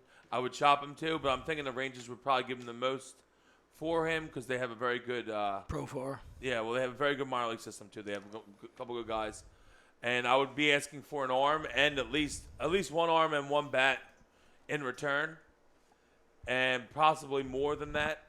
And I might also shop Chapman. I'm not sure though, because he only signed a 1-year deal, right, with the Yankees. So I might shop Aroldis. That's pretty much it for the deadline. But also, I think after this season, I would buy A-Rod out just because money's not an issue to them, so they can do whatever they want. And A-Rod still owed a bunch of money, but he's pretty much done. He's 41 now. Do we need it to go on any longer, really? I think it's over, yeah. I buy him out. I think can be bought out too, and I think I do that as well, Brian McCann, because I just don't think. Kirk Gibson? I think all those guys are coming off, I think. No, well, A-Rod definitely has another year. Because I know it's coming. That it's coming pack disaster is coming. It's coming soon, but what's his name's actually been – Beltran's actually been great. Absolutely. Been great for him. So maybe if he has another year, it's fine. But some of these other guys that are old, long in the tooth, Teixeira and A-Rod for sure. They're just not there no more. They're hitting 190, 200. They don't have the power they used to. You got to cut it. You got to cut them. You got to hope Bird comes back healthy next year. Yeah. And you got to get some young. You got to get some bats and arms for Chapman and for Miller. You have to, because so what you're doing under is 500. So you got to move these guys because they're both stud closers. So what you're doing, Wells, is you're giving up the pen to try to exactly bring in some exactly some what I'm talent. It didn't work because you could never get to the 7th anyway. So you Yeah. weren't getting to the 7th anyway. We'll so figure you that might out as when well you figure that out blow there it when up. you're good enough to get there. And Yeah. we all Right? know. You know? Well, you keep Betances, who you have on a contract. Yeah. Who will be a stud Yeah. closer if you want him to be. Well, you have some Absolutely. pieces there. Like Ellsbury still can play a little bit. I mean, not living up to that contract by any stretch, but he can still play enough that he's still not that old where you got to get worried about getting rid of him right now. I But like Gardner. they I need- like Gardner. They need power in the outfield. Gardner can play a little bit. I think they have some younger guys who can play a tiny The problem bit. with Brett Gardner is he doesn't have any power. Yeah. He's like a 3-tool guy. Yeah. No, absolutely. So that's an issue. But if you get a power hitter, then you're good. Like Beltran's been amazing, and no one expected what he's doing. Absolutely. You know, and Didi's played they're- well too. Didi Gregorius has not been bad either. Yeah, but I mean, like, you know, who else we trotting out there? Like We all know that fat drunk CC's the only Starling is the only way to go. You Castro know, so when he's trying to lose weight and be sober, I think it's time to retire. they're CC. getting no production at first base. I don't even know is Didi playing second. Probably with Castro. Well, Starling Castro stinks. Oh, Castro agreed. plays second. Oh, Castro Castro plays second. Mm-hmm. Didi's playing short. Yeah, Yeah. well, I might get Castro gone if you have anything that can go there. or Tanaka's anyone been to sign. Tanaka's been an inning eater this year so far for them though. That's the only guy. He's ate some innings. He's pitched pretty well. Third base, Chase Headley's been bad. Oh, he stinks. I mean, you You saw got that you coming. got to get a third baseman. I would move Miller and Chapman, and in return, I want a young third baseman prospect. I want young arms and possibly a young outfielder. Hey, I'm doing the Phillies, Brian. You wanna make a deal? We could Right? make a deal. Here we feel go. I feel like they're Good mix. We have arms. I feel like they're the Phillies of the AL of the last couple of years, with tons more money, you know, and that, you know, they just got old so quick. Yeah. And it was just, you know, Cashman just And they sat love- around. He didn't do, you know, as much as, you know, we wanted to kill Ruben. You know, at least he started to do things and bring some pieces back. Like Cashman just sits there and sits there and sits there. Yeah. It's insane. Waiting, he just thinks like, you know, something different's gonna happen. Like it's just gonna miraculously, like Teixeira's gonna get healthy and hit, you know, 35 homers again. It's over. You know what I mean? Like Chase Headley was you know, is who you think he is. Yeah. You know? Is he, you know, McCann. It was, you know, at the time that's great, but not at that position. You know, once again, it's just they're just bad contracts. You know, and everybody was putting Beltran out the pasture too, and you know he's been tremendous. So, I mean, you hit that right on the head. I mean, he's been the lone bright spot. Yeah, it's been a real down year for them, considering like we said, they have by far the best 1-2-3 punch in the bullpen of anyone in the league for sure. Can't get there. That's a sad Best thing. 7, 8, 9 in the league, and they're still under 500. And you said it about first base. Like Well, listen. you can deal with the outfield when your corner infielders are absolutely garbage. And that's if, what they are. If you're getting zero production, you can't win. Can't win. Come on, you can't win. Third and first, no I mean, production. Come on. Listen, Evaldi's got over a 5 earned run average. Nova's got over a 5 earned run average. CeCe's actually been good. That's the funny thing. Pineda, yeah. Pineda over a 5 earned run average. I mean, there's 3 of your starters right there with earned run average over 5. That's a recipe for no success. No. 0. And what's CeCe? His has been good. 3-1. I mean, Yeah, 3-1 CeCe's set. You'll been take good. that. Yeah. You'll take that. And Tanaka's been really good. And in my opinion, if you listen, we talk But about he was hurt though, right, for a while. Good How for many CeCe. innings? He's Tanaka? 104. Oh, all right. I mean, so if he was hurt for a little bit, he still went 104. I want to apologize to a 3-3-5. to a sober CeCe. Good for him, dude. I Yeah, I good didn't for know him, that. that's right. Yeah, he's been throwing well. I mean, if they got anything out of Evaldi, like they were Well, hoping You know for, what it is? CeCe's doing exactly what they wanted him to do. Yeah. He's throwing 6 and then letting 7, 8, 9 clean up. Yeah. same with Tanaka, but they're the only He's time not they the have a chance inning to win. eater. He's not the inning eater. It's like he Philly. usually is. Well, you know what it's like, them other 3 starters, guys? It's like the Phillies last year. When them other 3 starters take the mound, you know you're losing. Yeah, You know so you're good. losing. Harangue, Jerome Williams. Yeah, oh, my God. Jerome Williams threw the biggest meatballs in all Jerome Harangatang and of He looked like Adam Morgan, just older. And David Buchanan. Yeah. You guys You hear hit this it, yet, man. though? I wanted to tell you this. I was looking this up, and we'll get into yours in a second, Sweet. But the Phillies signed a bunch of internationals today. It was 3 of them, right? I think it was 4 actually. So they got the best, the ranked 12th by Baseball America was their first pick. Francisco Morales from Venezuela, pitcher, 6'5" right-hander. plus slider and a fastball that ranges 91-95, ranked 12th by Baseball America. I believe he's only 16 too. Brian Gonzalez, shortstop, second baseman, Venezuela, ranked 19th by Baseball America. They also got another shortstop, Nicolas Torres, shortstop, Venezuela, leadoff type hitter with good wheels, ranked 45th. Juan, who cares, catcher, Venezuela, and Jorge Tortolero, shortstop, Venezuela. So, got on early on the signings, and I like that. Getting guys 2 top 20 ranked Baseball America in terms of, the Latin side of players. That's a good start. I mean, 16, long time away, but just some news to break. Yeah. On that stuff. So, and we'll move in. Well, so you still got more on the Yanks that you would accomplish here? No, I don't think there's much more you can do because you don't have any more pieces you can really move. Maybe you could flip Beltran at the deadline because he's been such a good bat, especially if like over the next 30, how many games before the deadline? Maybe 25.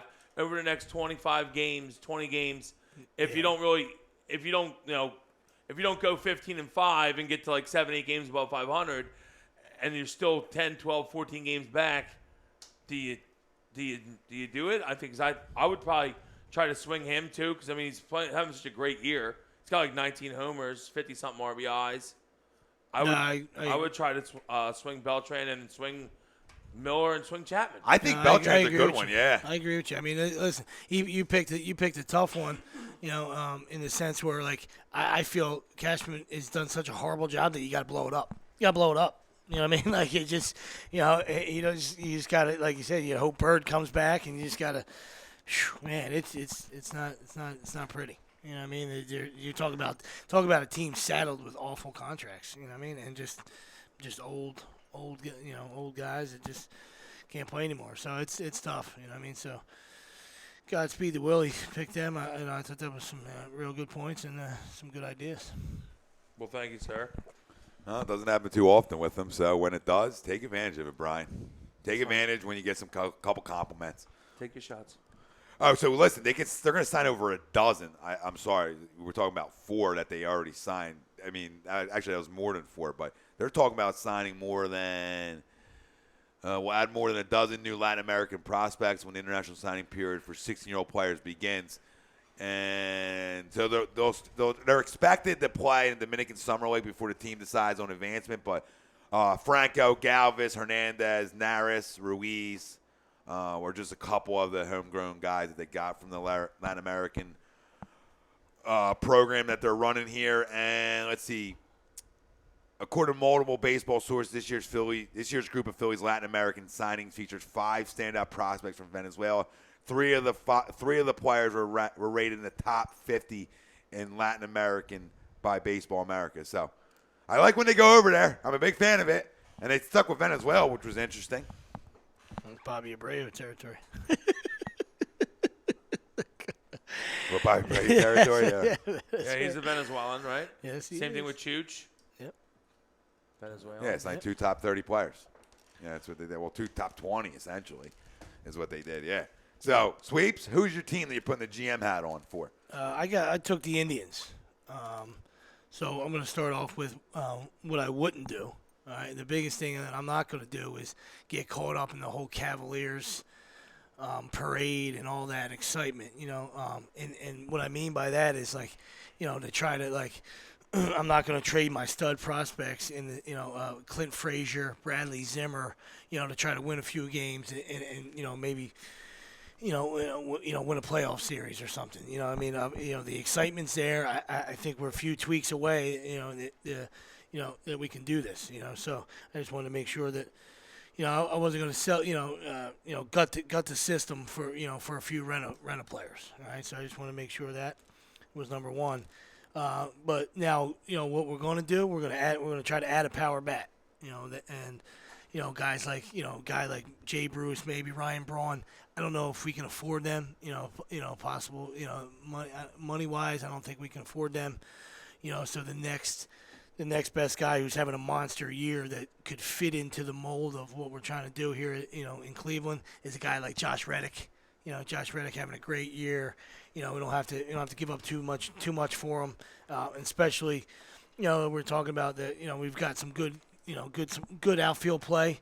But when it's time to move Ramirez back in the infield, that gives us some flexibility because my second point is third base. Third base has been a monster issue. Around Uribe's been an absolute mess, been a disaster. Yeah.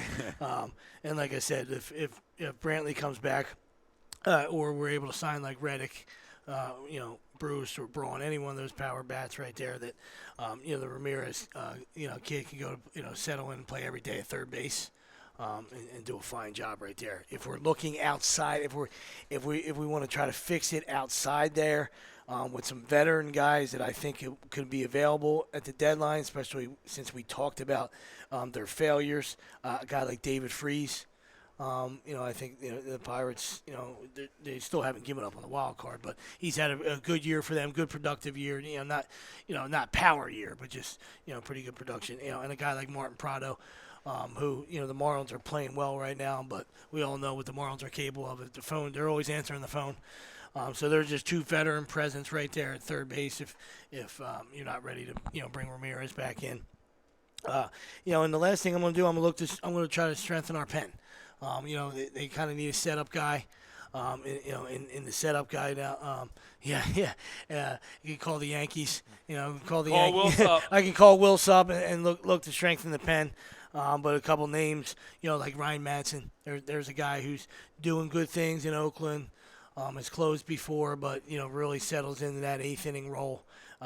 Even a guy like Jamar Gomez, I don't know if he figures into the Phillies future plans, but he's a former Indian, started for the Indians, so he kind of knows the system, knows the organization, and a guy that's kind of really flourished a little bit in that closer role. So that's kind of where I was at right there. In this year, trying to just keep this train moving, just trying to plug a couple parts in and then try to get over the hump.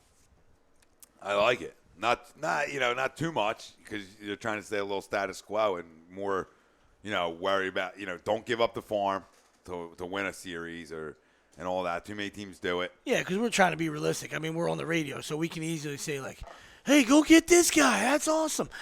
So we just know how the game works. We know the financial side of it. We know contracts. We know what it takes. So that's what we're just trying to be as realistic as possible. It's easy to say like, "Hey, go get this guy. Go get that guy." Oh, yeah. So we're just trying to keep it simple. Like Willie said. Well, I'm gonna take over the Phillies here, and there's. Obviously, they're not winning anything, so I'm not going out and trading at the deadline to try to win anything. But what I would be looking for is stuff like Wilson talked about. You want to move an Andrew Miller. That's somebody I would be interested in taking part of. You got prospects down there. You got arms that can entice the Yankees a little bit, some younger arms, and that's a possible move that I like. But I think I'm staying status quo in terms of making big moves. My moves are coming from the farm, and the first is. I send Galvis. I keep Galvis, whatever. Somebody's getting sent down, and I'm bringing Crawford up. He's starting to hit a little better. He's up to 245 now. Time to come. Time for him to come up. 252 overall between AA and AAA, I think. Yep. It's not terrible. It's not great, but time to come up and see what he's got. And we talked about that a ton last week. They say he's defensive ready, ready, completely ready to play in the majors. He's got a great glove. So just let him learn from hitting. Just let him learn against the big boys. It's time to go. Yeah. I totally agree with Tom. Time to go. Absolutely. Jake Thompson as well. I'm going to see what I have. I mean, Adam Morgan can go. I don't give a shit who you send down. But Jake Thompson's been pitching well at Lehigh Valley, a 2.76 earned run average. Adam Morgan can take a long walk off a short pier. Okay? Yeah. See ya. A real long walk. Yeah. Seen enough of him. Absolutely. And you talk about Jake Thompson, a whip of 1.1. I mean, he's pitched well down there. And, 22 years old, I think it's time for Jake Thompson to come up. We know Nick Williams. So I'm bringing up shortstop, I'm bringing up Jake Thompson, and I'm bringing up Nick Williams. And to go along with Joseph. And maybe not. I might not bring Faro's hitting. I like that Jorge Faro's hitting, but I'm not. I don't have to bring him up right now. He will be up. Jorge Faro will be up in September, obviously. at that point. You know what I mean? And looking to have him as my starting catcher next year. So I would actually consider bringing him up right now. I think him What and about Ruppels- Nappy? What about Nappy? I think him and Ruppel split yeah, time next year. I think him and Rupp's Rupp played Wilson. well. I think I mean obviously I think Knapp's a first baseman. I really do. obviously this is what's That's called, what you got to figure out. Well, yeah, no, that's what I'm saying. I don't this is disagree what's his with you. name's last year, Only one guy who Chooch's, can and play he's there. done great. You feel bad DFA and Chooch. You don't want to. No, so you hold off to Yeah. Alfaro. You hold up because Yeah. of the respect for That's what I'm Chooch. saying. Chooch, yeah. don't And you just wait release there. And him. like you Yeah. said, we're not winning anything, and Alfaro's he has had some injury problems. So maybe time to get him some more at bats in the minors. Yeah, I had no problem with Crawford's that. been healthy for Yeah. three plus Listen, years. you got in a the minors. solid 80 game resume if you do it now. If you got an 80 game sample size where you can say, I like what I saw right there. I like what I saw, especially on this side of it. It's the 80 games on the front side, right? Sometimes, or, they're not easier. But now when you get to the second half, it's the dog days of summer we talked about, how everybody's the grind. And, man, I gotta be there at 11. I got to, this is my job. I got to do this every day. I got nagging injuries. More guys are playing through, everybody's hurt, like we talk about all the time in every sport. So when you get to the second half, now you're seeing something. You know what I mean? Like, in the beginning too, I understand that. But for me, like, if I wanted to see something, I want to see something now. You know what I mean? How do you deal with adversity? How do you deal with all this other stuff that's coming in? That's going to create possible failure. Yeah, of course. It's a grind. And you want these kids to, you see Noah started dealing with the grind right now, and other young players around the league, they all deal with the grind of it. And that's what you want them to get through, the grind, and then you sort of get used to it. You get used to traveling that much. You get used to being in a different city all the time, and you get used to that, and you get used to playing with these guys. Because my end result this year is I want Herrera, Williams, and Quinn all in the outfield at the same time. I mean, I know Ashley's hitting. I don't give a rat's ass. Okay? Cody Ashley's not part of my left field, right field future. I'll be real with this. I don't care if he's batting 320. That's not in my future cards, in my eyes. So at some point, very soon, as the GM of the Phillies, I want Williams, Quinn, and Herrera, and they can play whatever positions McCann wants them to play, but I want them all in my outfield at some point this year, as soon as possible. Notorious Ashy hater. Yeah. Like I am for Howard. He's an Ashy. Oh, I hate Cody Ashley. The great white I hype. always- I'll swing like Chase Utley. I Stop always it. liked Ashley a little bit. Yeah, because he's white. I know how you roll. That's not true. I mean, I'll say it every time you bring it up. I mean, that's you fall in love because one person said, "Oh, I got a short cut like Utley," and then everybody falls freaking in love. So he's hitting the baseball better than anybody on the team. No, he's not. Yeah, he is. Is he leading the team in batting average, Brian?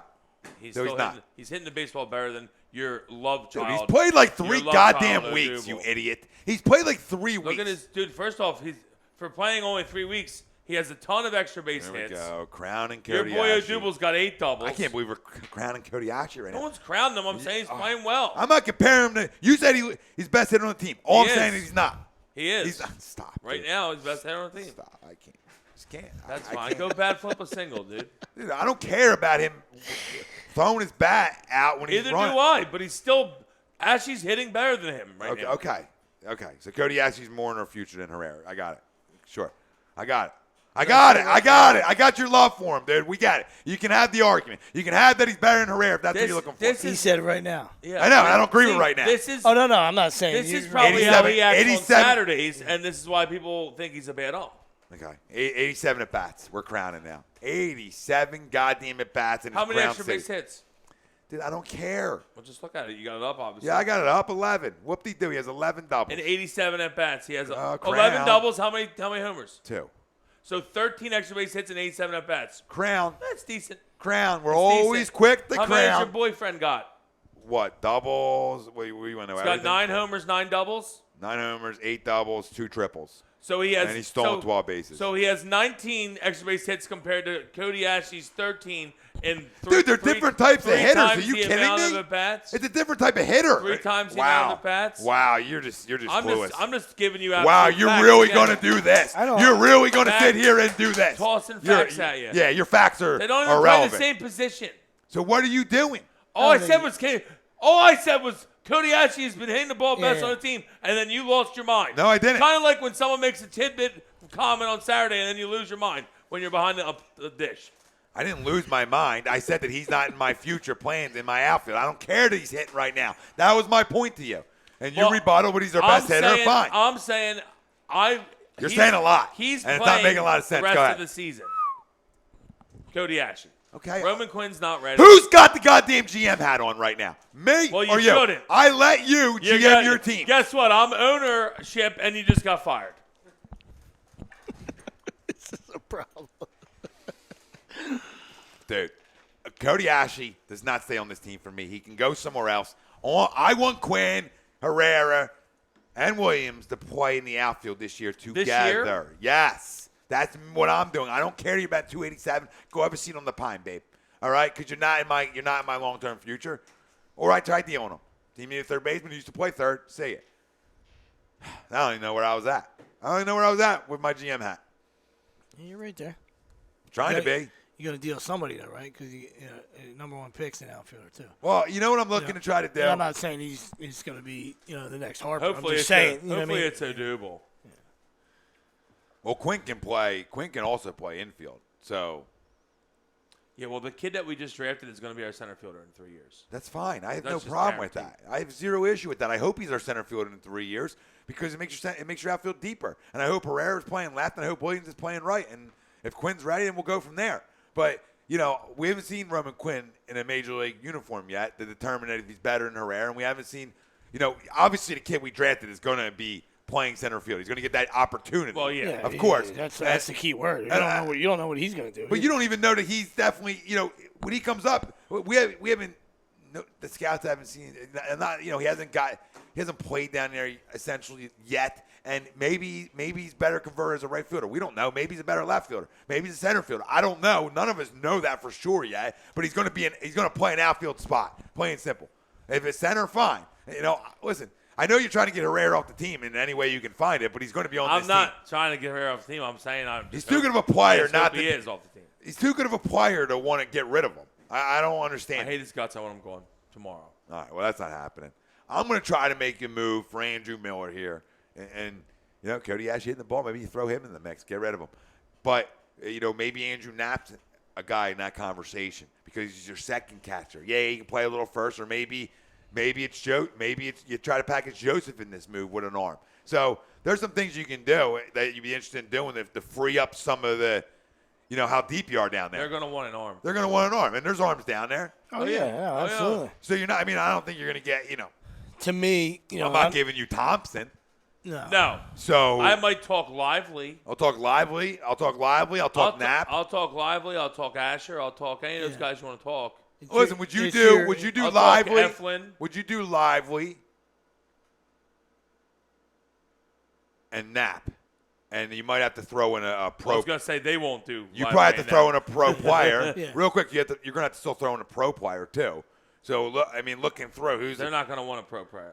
Well, they might, but it would like be you a said, guy we just brought up. So you're talking more Well, Joseph or they'll Ash. say, I'll well- tell you right now what the Yankees will say. Since you're talking to the GM. Well, of that's the what I'm Yankees asking right you. now. Trying to have a conversation with you for If you once. called me and said you want Andrew Miller, I would say, okay, this would be my rebuttal or my return would be we want catcher in the corner guy.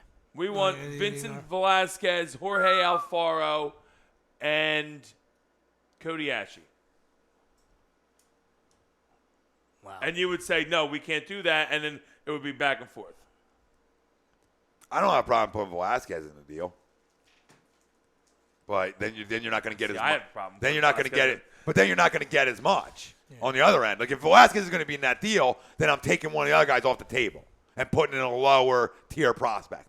It makes sense because now you're taking one of my starters who's pitched really well this year, and you want him fine because he's proven himself. So if you want him fine, but the reason the Velasquez deal won't happen because they traded Ken Giles for him, they just traded a closer for him. Now they're going to go back and you're going to trade again.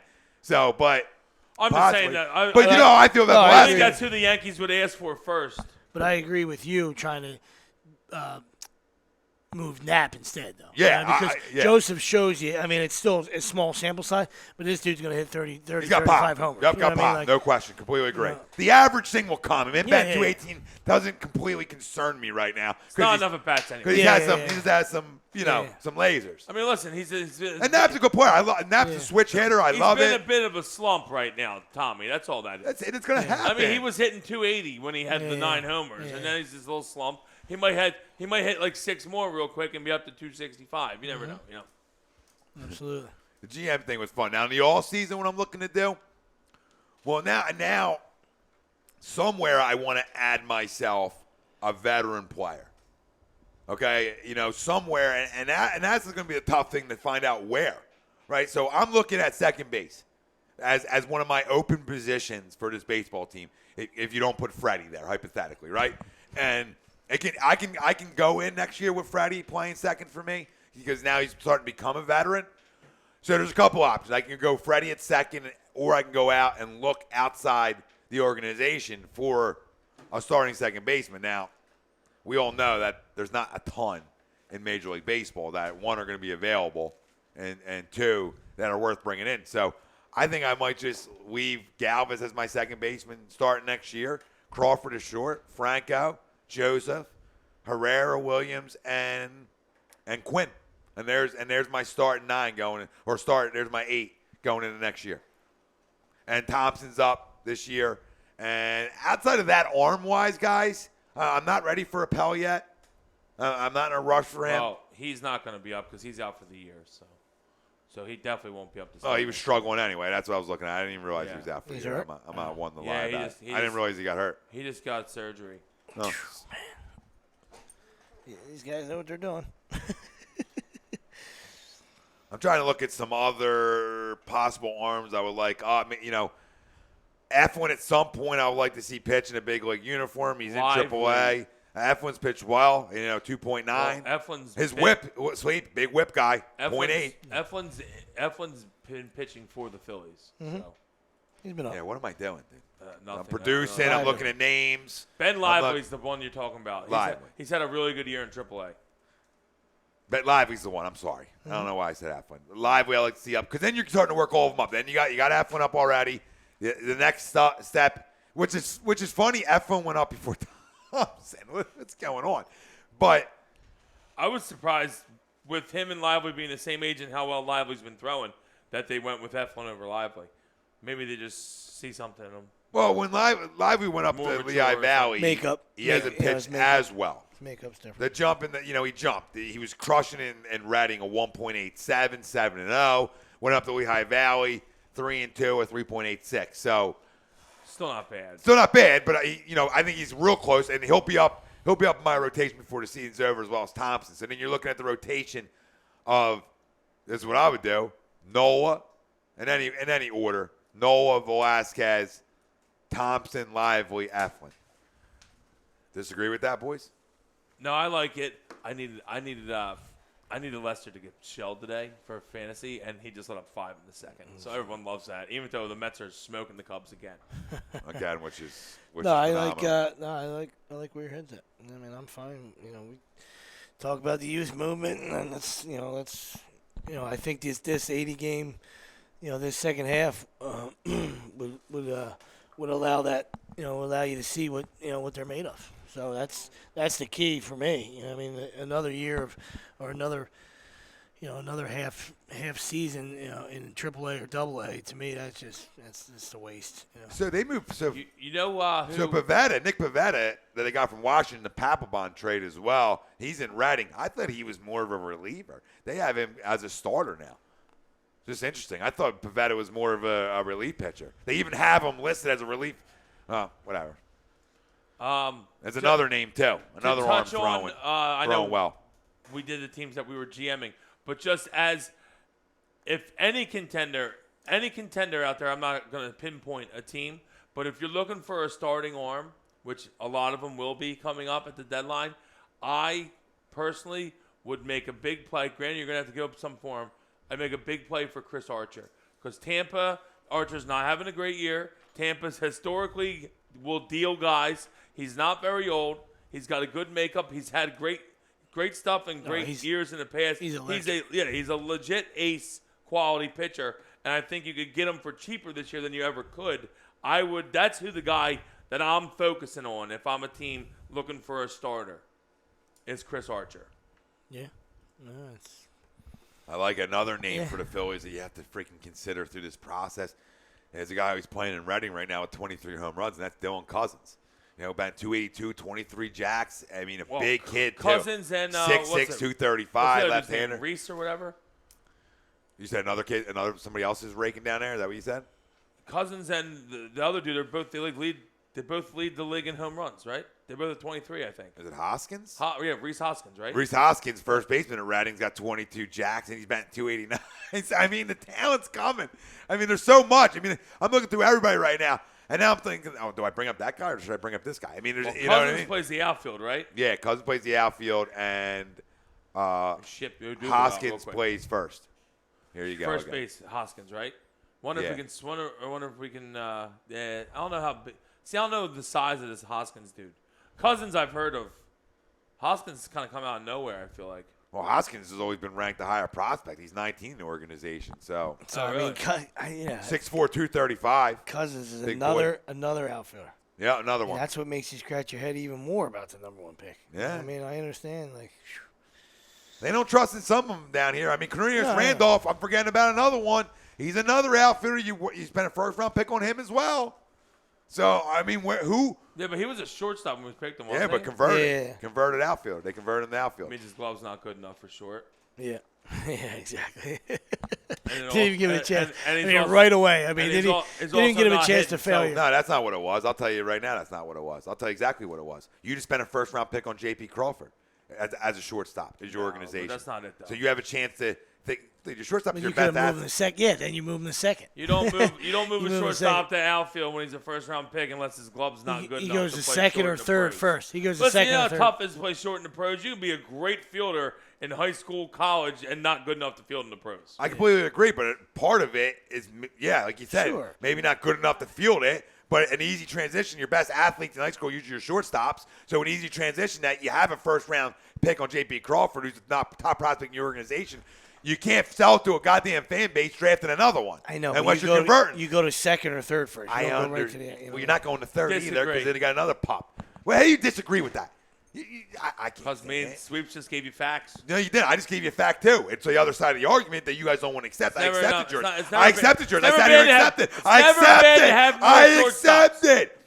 It's never bad to have too many shortstops. It's the number 1 position people are looking for. Well, you have another. So, granted, his glove's not good enough, and he's also not hitting. He stinks. There you go. That's my Cornelius Randolph take. I'm not. Listen, dude. I don't understand where we That was went a big wrong Tom here. guy. That's I don't know where we went wrong here. All I gave you was the Big other Tom side of guy. it. It's hard to sell it to your organization using another first-round pick on a shortstop when the number 1 player in your organization is a shortstop. That's all I'm saying. So it's another reason on why the move happened. That's all. I'm not disagreeing with you guys. It's a wrong reason, but it could. But it's Oh my viable, God! I guess. It's a valid reason. It's you not know that this. valid, but Oh, I'll it was give it valid to than you. anything else you said. Sweep said it, and then you piggyback. Oh, Cameron Rupp 3-run homer in the first. Look at the Phils. Start hot on July 3rd. He's playing fantastic. Well, Farrow down longer. I think he played tremendous. Is that before it happened on your screen there? Might want to pony up over there, huh? looks like somebody's a little quicker. I think he's what a year he's having. I love him. One more thing I will touch Yeah, on go while ahead. we're doing a little Phil's talk is just absolutely tragic and so sad is this Matt Imhoff, the eye injury that happened. Oh my God, just terrible. He was eye, stretching afterwards, and the thing snapped, hit him in the eye. It basically right eye, lost his eye. They took it out and they gave him a prosthetic. So it's really sad. But I mean, hopefully he will. Hopefully he'll be fine, live a great life after this. But it's just great. Thank God he wasn't killed. But just very terrible. Is he talking about still throwing? Second round pick. I mean, can you throw with one eye? I don't think so. I don't know. Maybe, but I don't know, dude. I doubt it. I don't He was know. our second round pick 2 years ago. I don't think the guy's just going to walk away from it, though. I think he's going to at least give it a shot. I'm not saying it's going to work. I think he's going to at least give it a run, though. I mean, okay. I have no idea. So I he seems like a guy who's got high spirits about the whole thing. And when I see that, I think of a guy who things happen for a reason. But I look at a guy that had high spirits and say, well, this guy's going to battle now. He's not like laying down like a dog and saying, well, I'm dying. My career's over. I'm not saying he's going to be any good. It probably doesn't help. It definitely doesn't help losing an eye, but I feel like he's going to at least give it a go. You don't think so, Wills? I don't even know if I don't know. that viable. I have no idea. Never like, seen it. My thing is you can pitch with one hand. My thing you can pitch with just one hand. My thing is he's a lefty, right? If Jim Abbott can do it with one hand, I mean, Yeah, it's hard. what eye is it? It's the right eye. So you have to turn it. It's going to be so. It's just very difficult. I feel like. I assume it's not. I assume it's tough, but I mean, it's doable, right? Is it? That's some more Put a patch on your right eye and walk around for a day. I'm sure it doesn't have. Yeah, I mean, your balance, everything. I mean, I get it. Yeah. It's gonna be tough. I just think you might take a shot It's not at the it. greatest. He's gonna throw a couple I'm sure bullpens. you could It's try. not. It's not the best sport to have one eye. No. Right? Especially when you're in the NL. Dexterity. You need. Especially everything. when you're in the NL even more. You might need that other one. Lay a bunt down. Yeah, and he's a lefty, so that's the front eye. Yeah. Great. I don't know. He'll throw a couple bullpens, I'm sure. Let's get into some awards here, boys. Mid-season. All right. Well, it was reported that Mid-season A2D real awards. quick. It was reported that he already said he's done. Yeah. There you So we assumed, but I was just curious. go. Yeah. I just don't think you. No, we're gonna take commercial and give mid-season reports when we come back to finish it up. Done. But and done. seriously, just super sad and It's terrible. unfortunate. Yeah. Absolutely. It's a shame. It really is a shame. 22-year-old, 23-year-old kid, something. Just really. Was he a Terrible. second-round pick? Second-round pick, 2014. Right, he made a couple One of those bucks. pitching band. Is that what you're saying? Yeah, I guess what he had it. Apparently, from what I read, is I guess they had it tied on to some metal thing because a piece of metal broke off. That's what it hit is. him in the eye. Well, pitchers always And put it them was on like the a fence. big thing. They put them on the It fence. was, obviously it was heavy. Whoever broke off because it broke his nose, it broke his orbital bone, and they said they did like 3 eye surgeries to try to fix his eye, but he had no vision because it crushed. They said like it literally crushed his eyeball like a grape. Yeah, That's crushed insane. it. Yeah, they put it on the fence. You know what I mean? So you see a lot of. But they said it you know, was in tubing it was and all in that like stuff. the whatever afterwards. It was like the weight room afterwards. So okay. so they must have had it on something else, but that's just Did he crazy, get right? her on the Phillies facility? Yeah. Money, That's why you walk away. money. Well, yeah. I mean, you lost the friggin' eye. Yeah, But yeah. Oh, I'm not trading the eye for money. I'm just saying. I might. You can walk over. But as a second-round pick, that's 22. I want to pitch. No, I want to You know? pitch. I'm just saying that he got But paid. me personally, right now, I'll go to the Phillies right now and do the same thing. Listen, you Hey, talk where's the eyeball station? Yeah. about a second-round pick. The eye law station looking for that one. He got paid pretty good money to be a second-round pick. You know, he didn't get paid, peanuts. Yeah. He got paid good He money probably there. got paid 1.5 mil. And then you talk about his injury, they're gonna have to pony up for that as well a little bit. Yeah, So but I'm sure it's his dream is broken. no question, no question. Listen, it's agree disagree right here, HUDRadio.com. On the other side, mid-season awards to wrap up today's show. So we got the award ceremonies, we got our trophies, we're gonna be handing them out. Who makes the list? We'll let you know. We'll Agree, set the disagree. table up. HUDRadio.com. This month, Atlantic City, BMW of Atlantic City has challenged its sales team. They must sell 100 vehicles, which means you save. Right now, lease a certified pre-owned Elite 2016 BMW 320i with X-Drive, just $299 a month for 36 months. The ultimate driving experience is closer than you think. BMW of Atlantic City, easy to get to. Minutes off exit 37 of the Parkway. Online, BMW of Atlantic City.com.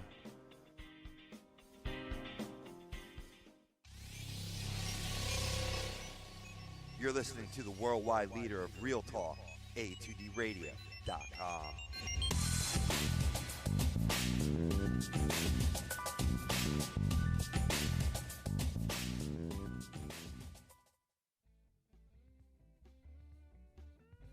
This is Tom Arnone, owner and operator of A2DRadio.com and host of Agree to Disagree. If I want to go check out a ball game, there's no better place than the Philly Sports Bar located 31 South Black Horse Pike in Runnymede, New Jersey.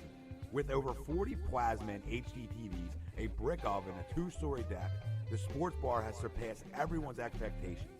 From the one-of-a-kind sports memorabilia to life-size sports figures, the bar stays true to its name.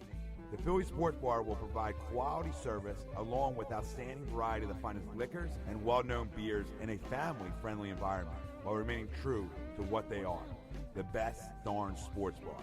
That's the Philly Sports Bar, located in Runnymede, New Jersey.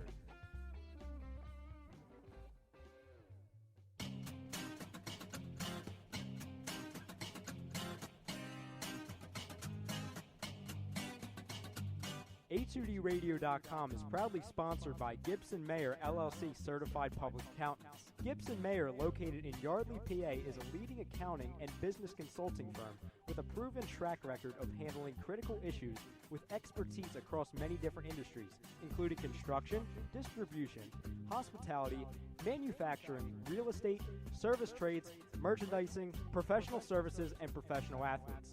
Give them a call at 215-369-3300. That's 215-369-3300.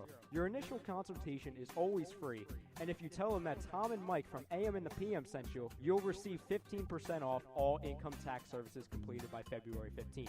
That's Gibson Mayer LLC Certified Public Accountants, 215-369-3300, or visit them on the web at www.gibsonmayer.com. That's gibsonmayer.com.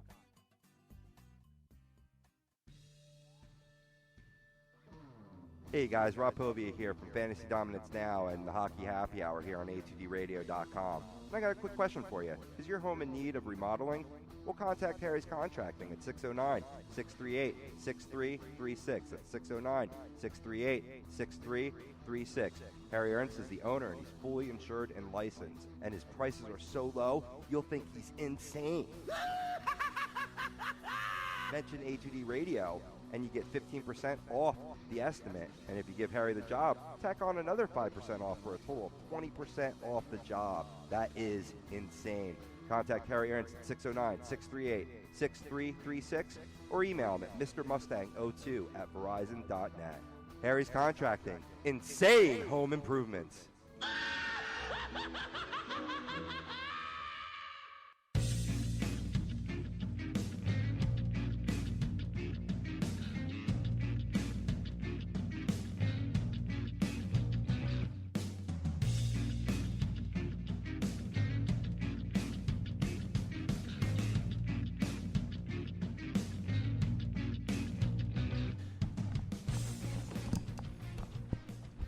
Welcome back. Agree to disagree right here, A2DRadio.com, the worldwide leader of real talk, the bad boys of sports talk, the best in the business. Tom Arnone, joined by Brian Wilson, Nick Delgazzo, a.k.a.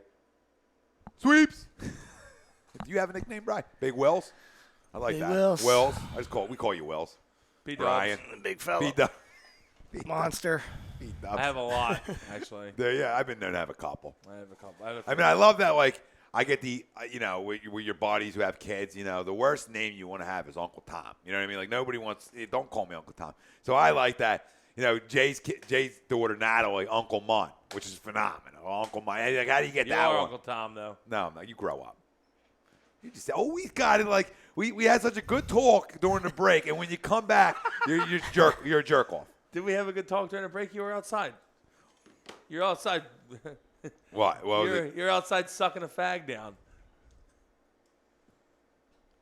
It's a cigarette. I got you, but to the public, it sounds like the guy's giving blowjobs around the corner. They call them fags in Europe, right? Guys behind a dumpster, rolling guys. Around the side of the house, blowjobs are available. I mean, what the hell's going on around here? I was wondering why he wasn't taking a second break, Willie. Steaming a heater down there. Couldn't get out the door fast enough. No, I didn't finish him off the first time. I was like, man, I think this is an unnecessary break. Why the guy tripped over himself, get out the door. Pete was still out there behind the dumpster. I'm all about finishing the job I start. That's it. He's not a quitter. Not a quitter. If you just joined us, we started the show, and this is all baseball all day right here. And happy 4th of July weekend to everybody. Which MLB team has been the most surprising? Indians or Orioles? Let us know. Facebook, Twitter, Instagram, YouTube. A2D Radio is how you can find us. It's brought to you by the Sports Outlet for all your sporting needs. Located 703 Black Horse Pike in Glendora, New Jersey. 856-939-2030 on the web, sportsoutletinc.com. We put our GM hats on. I took the Phils. Willie Go ahead. The Yanks. Sweeps. Indians. So we just broke down some teams. You can go back, as soon as the show's over, you can go back and listen to it and get our opinions on that. You want to chime in? Again, Facebook, Twitter, Instagram, YouTube, ATD Radio is how you can do it. I was thinking about doing the Mets as my GM team, but then I decided that if I said I was GM of the Mets, I would say I would just burn the stadium down with everyone in it, including the Mets players and all their fans. Pove, get out while you can. Get out. Save yourself. Oh, listen to this one. Pove, save yourself. Yesterday by SportsCenter, Matt Kruk just put this up for me. DeMar DeRozan, Bradley Beal, Andre Drummond, and Mike Conley, total guaranteed money equals 11 starting NFL quarterbacks total guaranteed money. $547.4 million. Yeah, but you can't look at it like that, though. It's different. No, it's just good. I mean, just basketball. This is just the sport to play right now with the salary cap going up. The money you're making in basketball is outrageous. Well, no question. It's just the point that 4 guys are making as much as 11 starting NFL quarterbacks, which is the biggest and most paid position in the NFL. I was just going to say, we're talking like but they don't. Half those guys are $20 million guys. We're talking about like top 10 or 10. NBA, Listen, we're NBA talking about. Guys, I got to give you the names out. Make a lot more than the NFL guys. You got to know the name, and you got to put the names. Kirk Cousins, Bradford, Breeze, Brady. That's got to be Jared Goff, Russell Wilson, Andrew Luck, Eli Manning, Ben Roethlisberger, Cam Newton, and Tony Romo. I mean, Jesus. And you're talking about DeMar DeRozan, Bradley Beal, Andre Drummond, and Mike Conley. I mean, we're not talking about the best NBA players here. We're talking about good players, but then we're not talking about the best. I mean, that's a great Matty Crocker. That's a great share to me right there, because that was just a good conversation. It's just crazy how much money. You always just shake your effing head. What are you shaking your head about? It's interesting. It doesn't. It's interest. Is it interesting? Yeah, because a lot of people have been talking about the NBA money. Sport. A lot of people have been talking about the NBA money. That's all. Yeah, it's all because of the salary cap. We know. This ain't my first fucking rodeo. Apparently I know what the reason behind it is. Boop. The grenade went again. Hey, there it goes. I mean, this guy's unbelievable. Let it just walk into a giant F-bomb. It's interesting. It's an interesting comparison. Clean it up. I mean, okay. Clean it up. You clean it up. I didn't know she got me. If you don't like, I mean, it's interesting if you want to compare nonsense. It's interesting. It does nothing for me. What is that? Nobody told you What's to make that your telling 6 me? at midnight, genius. What's that telling me, though? It's just the NBA is dishing out a ton of money, which is a good thing. I'm not. I don't think it's a good thing, but well, I it mean, means they're I was making just money. gonna say because it's not interesting, but you're definitely appalled by this stuff. Oh, right? Yeah. I was gonna say. I think it's terrible. First off, just wait. The only thing that it's doing, the only good thing it's doing, is they're giving all these guys that are like decent players a ton of money. Is that they're gonna make it so that because if they would have just kept underpaying them, then 5 of the best players could be like, oh, we're all going to take some max deals on one team, and it would just totally dilute the NBA because as even more than it already is diluted, because it would just be like 4 teams with 5 superstars on each team. But now, since everyone's getting big money, they can't really do that. So All right, at least can I make that's a the only point? thing, Piece of the pot. the Can I make only a point? thing that's good about it. Whenever you have a second, can I make a point here? What it's good for is the league itself, which means they're making money. That's my point on what it's good for. The league's making not a ton it's good for the NBA is players making a ton of money. or good for anybody it's else. It's great for the players. Who are we kidding? I'm just saying it's good for the league because they're obviously making money to be able to dish it out. Now, you could say interesting or whatever words you want to use for it. It's crazy more than interesting. Any way you want to use crazy, but yes. that 11 quarterbacks equal 4 maybe a little bit above average NBA players. That's what's amazing to me. That's all. That's all. It's over. I mean, the conversation. I just gave you the numbers. All right, but I think they're better than above average. Yeah. Who you say? Who? Bradley Beal's a better than above average player. Yes. He's better than above average player. Andre Drummond is an all-star. Mike Conley's an all-star. In a league that's diluted. In a league that's diluted. And we're also in a league that's diluted. We're also talking in a league NFL. that's watered down. Shut up for a second. You shut up. You've been talking a little too much for my liking right now. I don't think so at all. No, because you're not saying anything except for our league that's diluted. Our league that's diluted. Make a point, okay? I did make a point. No, your point the league is your diluted. point sucked. All right. So here you go. This is what I'm saying. Let me hear this genius point. Go ahead. You got to remember, there's 9 guys per team. What happened? Did your mic go off? I don't know what just happened. What happened? Oh, did your mic go off? I don't know what happened. All right, pick your battles. Pick your battles. Pick your battles. Is he serious The right now? worldwide leader of Christ Almighty. bullshit. He pulled you the know move what it from is? there. Yes, He pulled the this is Woody what move. He does when this is what he does when he umpires. He says, "Oh, look at me! I'm above the game." No, I am above the game because I own the goddamn thing here. I am above the game. He might bull. No, I'm fucking not. umpiring. I'm not above the game. Right here in this area, right here. A2D Radio stands for Tom You're not Goddamn above- Arnone. you're I not am above above the the game game. either. You might Damn bullied it. him. You might bullied him. Yeah. Admit that. Well, he's been trying to bully all night. I don't bully Tell at me all. I'm above the game when it comes to this. I don't bully at all. I'm not bullying either. I thought we were having Facts. a conversation. I- A fact was We're having a 547.4 I couldn't and have a conversation. 547.4. I couldn't have a conversation because you turned my mic off. Make your point, please. I was making Before I have to my drop point, another but somebody F-bomb told- tonight. Well, Again, stop it. You guys don't are just, see me and Sweeps doing it. You did, though, earlier No, I in the didn't. show. Yes, you did. Well, I only Go did back it, and I listen did to it to tape. prove a point. So did I. It's So am I. I'm trying to. It's 3-1 Tommy right now. Winning something. I think it- Sweeps, who tied. loves the word, I would bathe myself in the F-bomb and haven't used it in weeks. Maybe ever. It might be 9-1 Tom over a 3-week period. Well, Yeah, get too comfortable with it because this is what you're doing. This is what you're pulling out. You're pulling the dog out. Now we can. It's a The week. rattlesnake? So what I was saying is, there's only you gotta remember says the these weak guys are goddamn getting so much money because there's only 9 guys per team in the NBA. In the NFL, there's 60. No, That's like I- totally different. It's I like you understand gotta realize that. It's they just- have all this money now that the clubs have to use, and they just have to pay these guys. It's awful as it is, and I think it's terrible, and they're making way too much money, but they have to. NBA's like 12 guys, right? 12 anywhere. 12 Either to way, 15. it's not a Yeah, lot. Not good guys, but I'm saying 12. I think it's Anywhere only from 12 guys. Yeah, 12 at least. NFL's 53. No. Insane. 53-man roster. That's totally different. Yeah. Like I said, I think before he got all fired up, I think it was just the insanity of the deals. Oh, to the me. deals, Like, the deals are crazy. You know, I mean, it's just The Tyler Johnson one's the it's- best. it's That's the sickening. best one I've heard. It's just making you sick, you know. Oh, FYI, you were wrong about why the Braves and the Marlins would be the two teams they decided to put at Fort Bragg, North Carolina. Because first off, yes, the Braves are one. The Braves I are was one wrong. because they have a big fan base. I didn't Because even know have a they were big fan playing at base. Fort Bragg, Because but they I have a was big wrong. fan base. Because they have a big fan base in that area. But the other team that would have more of a fan base as well with the Braves, it should have been the Nationals and the Braves playing at Fort Bragg. Just making a point that you're wrong, and they should be the two teams. So, anything else? I'm wrong. Anything else? I mean, just do your homework, babe. Finish your homework. You were close. You have half right, but the other half you weren't right on. Do my homework. The other half you weren't right on. You're right. I mean, the Braves are in that area, but Yeah. It is. So it's Braves Real area. quick, dude, and all it's a jokes Braves aside, home game, all so jokes you're wrong. aside, can you stop for 2 seconds No. to have a conversation? Absolutely not. Good. Then we'll do that. Sweeps, how you doing? I mean, I'm trying to have a conversation here. I mean, the whole time we can battle, but at one point, we got to be able to finish a goddamn conversation. Let's go. Are you back? I'm Good. back. I'll bring you back. No problem. Am I on? Can you hear me? Yeah, you're I can on. hear you. I didn't mute you talking. Relax. Let's go. Oh, my God. But it's 4th of July. National. I mean, I just thought it would, that'd probably be a better, more exciting for people to go see the Nationals, maybe.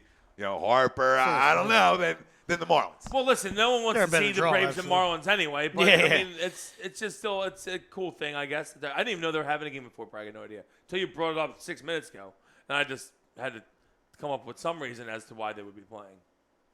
That's why I said maybe it's where their fan bases would be. Yep. I wouldn't even be able to weigh in on it. Who knows? No clue. Scheduling. I got to do these goddamn awards now after Let's all go. this. Let's go. Fired up, buddy. Are we? What happened? You got the Nah, wind I taken just- out of your nah, sails? there's no wind. Come It's on. just What happened? It gets to a point. What happened? It He gets doesn't to a like point mid-season where awards. it gets What to a happened? point where it's like, slow your roll a little bit, babe. You know what I mean? Let's have a conversation. I'm having a No, conversation. no, you're not. That's No, you're not. absolutely You're trying to too bad. bully. You're trying to bully. I'm done bullying. And looking for anything that just. You've been the one bullying. Listen, you guys are Bert and Ernie. You know that going into this. So I mean, like, you just gotta deal with that. All right? I mean, you give it to him. I told you before. Uncle Sweeps told you, lob it back over. Spike went off his head. Come on, the volley is there. If you want, you want man up. All You right, go guys. buy a kitten. Who's your MVP mid-season mark? NL Major League MVP. Baseball. I'm gonna go. I did both leagues. Yeah. I'll be of quick. course. Oh yeah. I got my NL MVP is Chris Bryant. AL MVP is David Ortiz, even though we talked about Trumbo, and I love what Trumbo's done. You know what I mean? But Yeah. David Ortiz on a walk here, on a year when a guy said, "I'm going out," and I understand, like, you don't want to be that guy that goes out when limping out. I get that. You know what I mean? But this guy's insane. Seventh crazy year. Yeah. Go ahead, big fella. I got my NL one if you don't have yours yet. You can go.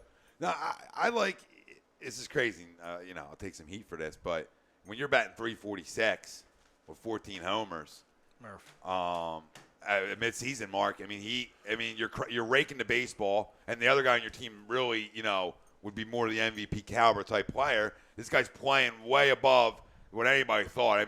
Some people thought it was a bad deal. I thought he'd be around the 290, 300 mark. But to bat 346 halfway through the year, 14 bombs. Your team's in first place. Are they playing that well? No, but still, you're on a first base team. 346. I'll go Daniel Murphy. Yeah, I was one of those guys. I thought it was a bad deal. Well, he's he's in a perfect spot, too. Perfect storm for him. Batting behind Harper, he's seeing pitches. It's perfect. Yeah, no, and he's killing the Mets too. He's killing the Mets. Yeah. That's always fun too. Yeah, we love that. Now we like Daniel. We do love that. We like when he plays against the Mets. I had him second. Rakes. Chris Bryant. Yeah. Mine was going to be Chris Bryant. I was hoping that you were going to go someone else because I'm going to go Bryant just because, he's been on a tear. Yeah. He had that crazy game earlier this week, which was just insane. 3 homers. 3 homers, 2 doubles, first person ever to have 5. That should be 6, right? Yeah, well, but 3 homers and 2 doubles in the same game. Because there's been guys with 4 homers in a double. Yeah. So I'll go Bryant, NL MVP, and AL I'm going to go Jose Altuve. Tremendous. Just because, obviously I could go Trumbo, I could go Ortiz. Mm-hmm. But Altuve, 355. Love him. I think he's got 14 homers, over 20 stolen bases. He's playing spectacular. Astros are starting to get some momentum moving. That's the only reason I didn't have him there because they were slightly disappointing, but he's done his part. He's got tenfold. over 1,000 OPS, over 400 on base. I'm going to go Altuve. I'm going to go Manny Machado. 331, 18 bombs, first place Orioles. Machado's having a hell of a year. Not a tough one to pick there either. Nah, some of them stand right out for us. Machado's a superstar. Yeah, stud. And so, NL Rookie of the Year. Well, let's go NL. Let's go NL Cy Young. Okay. And if it ended today, and I know the guy just went on the DL, but Kershaw's got to be my guy there. Having his best statistical season. You can't. Well, Baumgartner's there. Baumgartner's lights out. I'm going to go for the first half. I'll go Cueto just to take it away from Kershaw. Nice. 12 wins on a team that we knew was going to be good.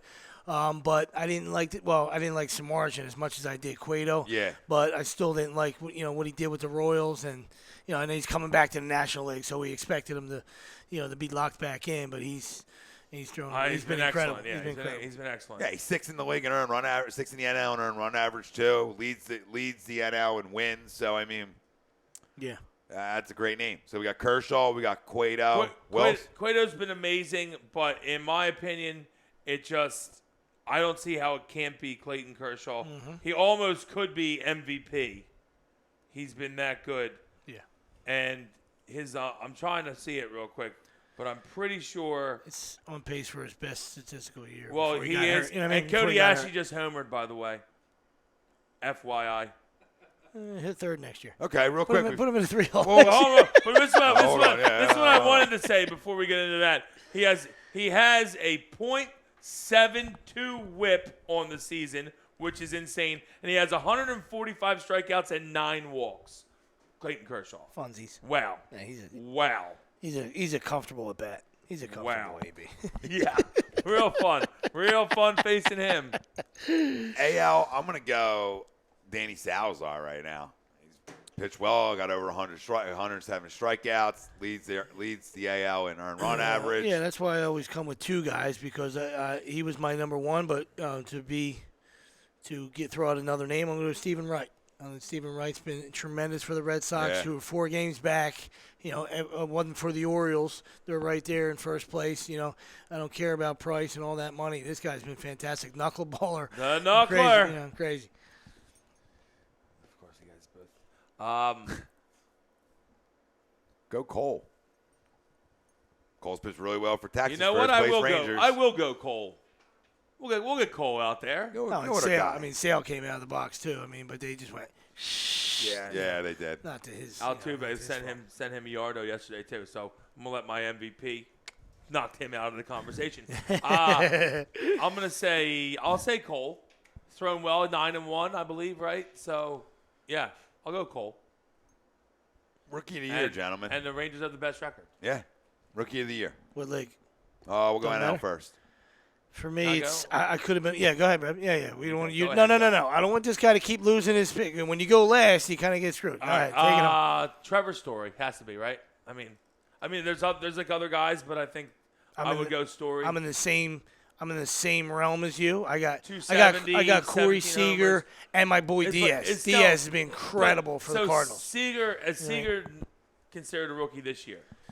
He didn't play enough last year. Yeah, I think technically, but I do Corey- like see, I Story wasn't and I sure. like Diaz. I'm a Diaz guy. Corey Seager is a superstar. Yeah. Superstar. Yeah. So if you knew that quality, I understand. So it was a little gray area for you. But I think the Diaz kid for the Cardinals has been incredible. Oh, he's been incredible You know what too. Hitting 310. I mean? Yeah. T? Yeah, I'll go Corey Seager if he's all three of their names are great names, but like Will said, Seager's a stud. And Monster. he's a What's pop. he got? 19 homers? He has 17. Yeah. Wow. 301, batting 301 with 17 homers. Because I don't think he played he came up after the break, didn't he, last year?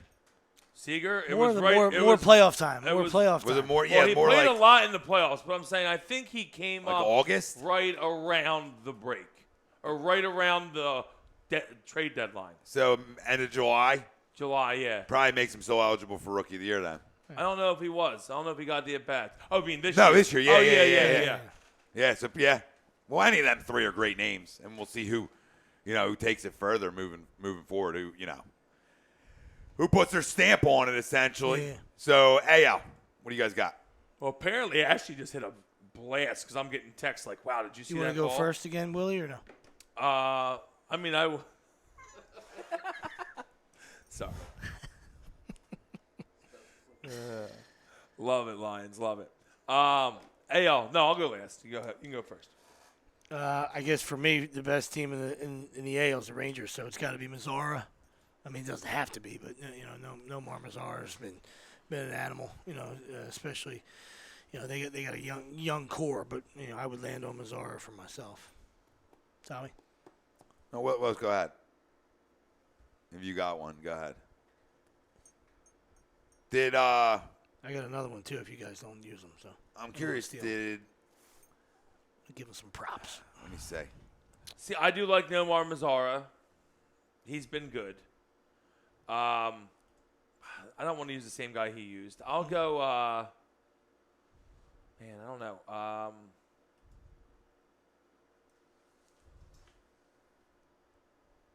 I don't know. Tom, you go first. Well, I'm trying to see if this guy is even eligible. No, he had 438 plate appearances last year. No chance. All right. I don't have one. Well, I don't have one. The other two guys are, could be, Tyler White, and of course the Indians are fantastic. So Tyler Naquin. Oh, I love Naquin. Naquin, good Yeah. little outfield for them. I had those guys top two. I guess it's got to be Mazzara. Yeah, But, I mean, Profar's played well, right? He would be still considered a rookie, wouldn't he? yeah, I think. I feel like he's Because he's only ever played like 30 games, I think. It's crazy. And Profar's how that played works. really well Yeah. for them. But that same team as Nomar Yeah. Mazzara. Tyler White started really hot for the Yeah, Astros. yeah. He's kind of cooled Yeah, he's off. more of a May guy. Yeah, yeah. Big April. Yes, me and May. Yeah, Big April May 15th guy. to May 15th, this guy was killing absolutely. it. But Lindor, because Lindor played too much last year. Yeah, I don't think he's a rookie, Lindor. Yeah. If he is, Lindor could be rookie of the No, year. because I said he had 438 plate appearances. That's Yeah. what I was interested And in. I love Lindor. He's awesome. Yeah, he's. But I think Mazzara is probably the one. Probably Yeah, give it to him. And I do like Tyler Naquin a lot. Very good center fielder, and the dude just hits. He doesn't hit for power. He just hits. So. Yeah, he rakes. Yep, absolutely. All right, so what else we got here? Manager of the year. Well, right now it's got to be Terry Francona, in my eyes. AL? Yeah, AL Terry Fran. I got Buck. I knew you were going Buck. That's why I went Terry. Keep it. Well, since you two went the two that I would have gone 1 and 2, I'll go with the third guy which would be Bannister, I Yes, think, sir. right, for Texas? Yeah. Absolutely. Yeah. Yeah. Well, yeah, and it's a great call because, I think we thought they would be good. I don't think there's any question about how But good they have the best record, right? but but they had the best record And in no baseball. Darvish. Darvish thrown 15 innings. Yeah, I that's know. a killer. We thought that was going to be the key. You have Darvish, Hamill, Yeah, top of yeah. your rotation, blah, blah, blah, blah, blah. Kobe whatever. Lewis is injured. Like 4 of their 5 starters are injured. They got like 52 wins. You know what I mean? So absolutely, it could be Bannister and a slam dunk. NL, Absolutely. I'm going Boch. Yeah, I'm not going to land. You know me, I'm a conventional guy. I don't land on the guys that the guys that are supposed to be there. You know, what I mean, Bochy I do like. Madden for me is supposed to be there. I'm going to land on Donnie Mattingly. I like that. I love what the Marlins are doing. I just love it. You know what I mean? It's it's the first half. Got canned in L.A. Yeah, got without D. blamed. Gordon. Yeah. Stanton was absolute trash half the year. He's starting to figure it out a little bit Yeah, now. yeah. He's a good man, good baseball guy. Yeah, He got the raw deal in L.A. Yeah, he did. He got, he well, really he got did. kind of blamed for Yeah. We got blamed for something For they've them been doing nev- for for 10 them years. never For get- 10 years they've been doing. and he never got getting blamed. over the Yup. hump. He got Yeah. blamed. Yup. He was the guy who had a fall on the sword. Yeah, You Ethan know? Bunny's yelling at him on TV, and it Yeah. looked like he was just absolutely, was the lame duck manager. You know what I mean? Besides that, I mean, you really got to start searching. Besides some of the names we gave, I mean, Yeah. the NL's a You little. want to give it to Dusty? No thanks. No thanks. No, thanks. I would Give it to your wristband. I'll give it. Toothpicker. Boop. I'll give it to Madden. You give it to Madden. I can't give it to Dusty, and I hate the Giants too. So No, that's fine. Boch is just a freaking genius, and that's all they do. Even year. That's right. I wasn't going to mess that one up again. Well, that's about it for the award, gentlemen. Yeah, I think we covered. So as covered of the main ones. let's do this. As of right now, it's mid-season. See if anybody's changed up. Who you got playing in the World Series? Who you got playing in the Fall Classic? Yeah, I like it. I like the question. Ooh, it's a good one. I'll go first. Mm-hmm. Texas. You guys are gonna call me a little crazy here, I think. Texas Nationals. I thought I was gonna go Texas Giants. So.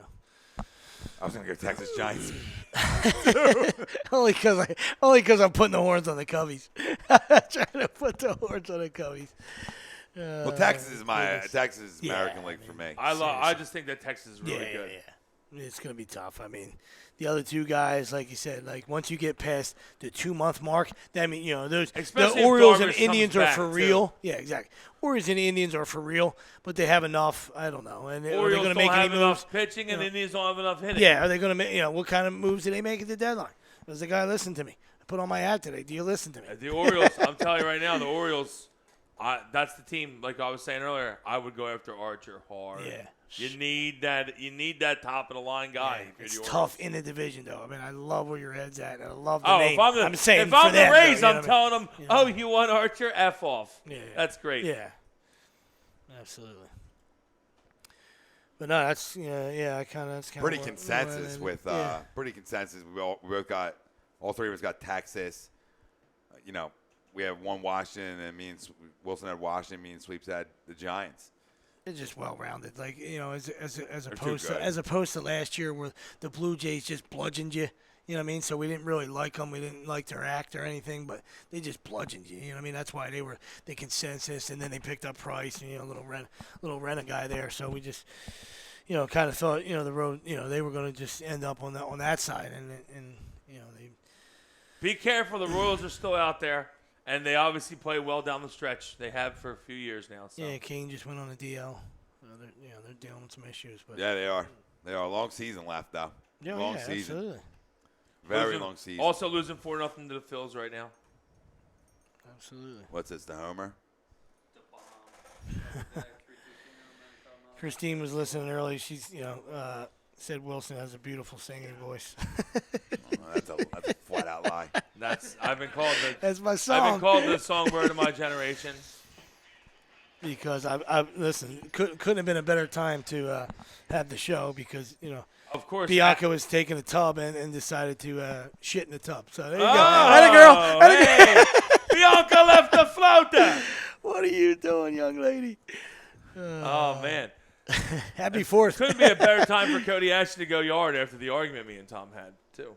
Yeah, well, listen, I'm going to wrap up the show. We got a minute left, and I'm just going to say, good for the kid. You know, knows there's kids coming up behind him, and the only way you stay and play is by hitting. So if he continues to hit, I got no problem with the guy if he continues to hit. I'm not in love with him at all by any stretch, and we'll see where it goes from here. But just where's your pride, Gene? Though, like you know, what I mean, How like about- I know where'd you what go? you're saying, Where but did like you how just is go, that? though? Like How how about is a complete 360 from you? Where's your pride? No, my not pride. you. I have Not no problem you, with him. them, not you. No, him. Oh, wow. How's that, dude? I said if the guy I hit. had no problem with it. Your first statement about Cody Ashton on the show was, I don't care if he hits. He's not in my outfield. Not mine. I'm not talking about mine. I'm talking about what they're going to do. Okay. He's going for me. I'm talking about if he hits, he's going to stay and play. That's it. Thank you for listening. It's been Agree, Disagree, HUDRadio.com. And now, that's how we're going to wrap this up. Be safe.